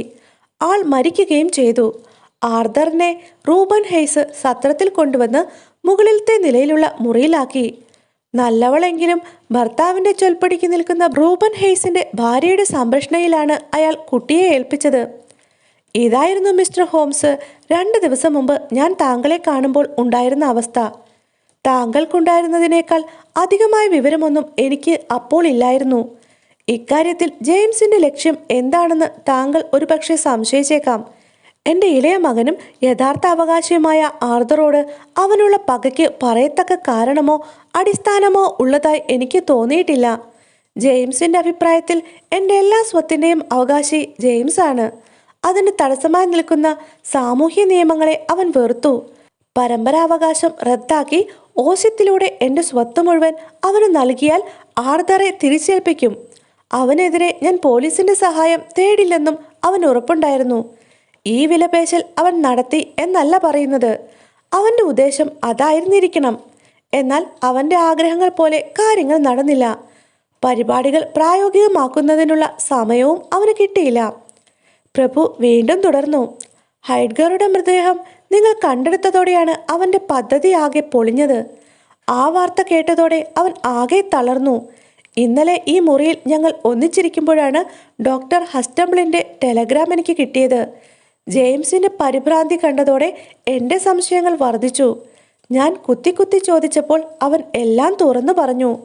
3 ദിവസത്തേക്ക് ഈ സംഭവങ്ങൾ രഹസ്യമായി സൂക്ഷിക്കണമെന്ന് അവൻ എന്നോട് കെഞ്ചി പറഞ്ഞു.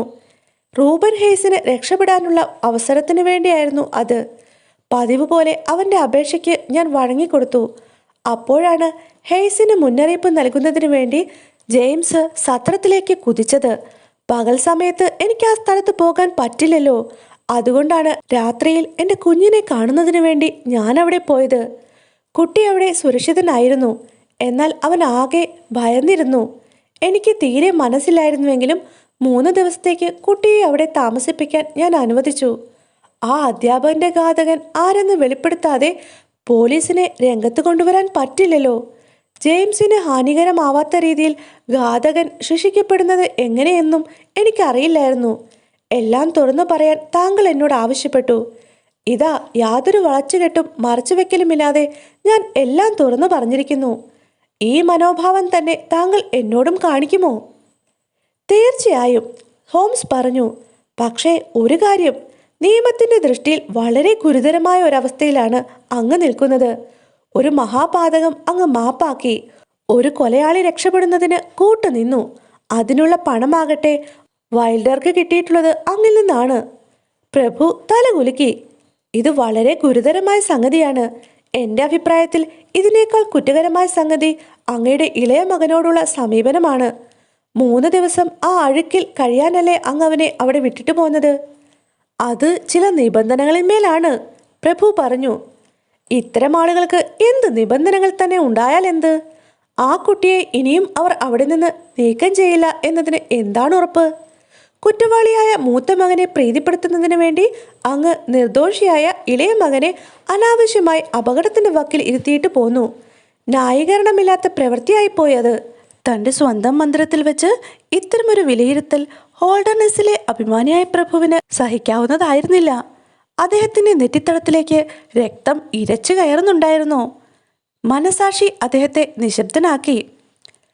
പേടിക്കാനില്ല, ഒരു വ്യവസ്ഥയിൽ ഞാൻ അങ്ങയെ സഹായിക്കാം, ഹോംസ് പറഞ്ഞു. ഞാൻ പറയുന്നത് പോലെ പ്രവർത്തിക്കണം എന്നതാണ് ആ വ്യവസ്ഥ. ആദ്യം മണിയടിച്ച് ഭൃത്യനെ വരുത്തൂ. ഒരക്ഷരം ഉരിയാടാതെ പ്രഭു ഇലക്ട്രിക് ബട്ടൺ അമർത്തി. ഒരു ഭൃത്യൻ പ്രവേശിച്ചു. നിങ്ങളുടെ കൊച്ചജമാനനെ കണ്ടുകിട്ടിയിരിക്കുന്നു, ഹോംസ് ആ ഭൃത്യനോട് പറഞ്ഞു. ഉടനെ തന്നെ ഒരു കുതിരവണ്ടി ഫൈറ്റിംഗ് കോക്ക് സത്രത്തിൽ ചെന്ന് ലോർഡ് സാൾട്ടയറെ കൂട്ടിക്കൊണ്ടുവരണമെന്ന് നിങ്ങളുടെ പ്രഭു ആഗ്രഹിക്കുന്നു. ഭൃത്യൻ പോയിക്കഴിഞ്ഞപ്പോൾ ഹോംസ് പ്രഭുവിനോടായി പറഞ്ഞു, ഇതാ പരിചാരകൻ ആഹ്ലാദത്തോടെ പോയിക്കഴിഞ്ഞു. ഭാവി ഭദ്രമാക്കി കഴിഞ്ഞാൽ നമുക്ക് ഭൂതത്തോട് ഉദാരത കാണിക്കാം. എനിക്ക് യാതൊരു ഔദ്യോഗിക പദവിയുമില്ല. നീതി നിർവഹിക്കപ്പെടണം എന്നതൊഴിച്ചാൽ എനിക്കറിയാവുന്നതെല്ലാം വെളിപ്പെടുത്തണമെന്ന് എനിക്ക് യാതൊരു ബാധ്യതയുമില്ല. റൂബൻ ഹെയ്സിനെ കാത്തു നിൽക്കുന്നത് കഴുമരമാണ്. അയാളെ രക്ഷിക്കാൻ ഞാൻ ഒന്നും ചെയ്യില്ല. അവൻ എന്തൊക്കെ ഇനി കോടതിയിൽ പുലമ്പുമെന്ന് എനിക്കറിയില്ല. എന്നാലും നിശബ്ദനായിരിക്കുന്നതാണ് അവൻ്റെ താല്പര്യത്തിന് നല്ലതെന്ന് അവനെ ബോധ്യപ്പെടുത്താൻ അങ്ങേക്ക് കഴിയും. പണം പിടുങ്ങാൻ വേണ്ടി അവൻ കുട്ടിയെ തട്ടിക്കൊണ്ടുപോയെന്നേ പോലീസ് കരുതുകയുള്ളൂ. അവർക്ക് അതിനപ്പുറം കണ്ടെത്താൻ കഴിയുന്നില്ലെങ്കിൽ ഞാനായിട്ടവരെ സഹായിക്കേണ്ട കാര്യമുണ്ടെന്ന് തോന്നുന്നില്ല. ഇനി എനിക്ക് ഒരു മുന്നറിയിപ്പ് കൂടി നൽകാനുണ്ട്. ജെയിംസ് വൈൽഡർ ഇനിയും ഇവിടെ തുടരുന്നത് കൂടുതൽ കുഴപ്പങ്ങൾക്ക് കാരണമായി തീരും.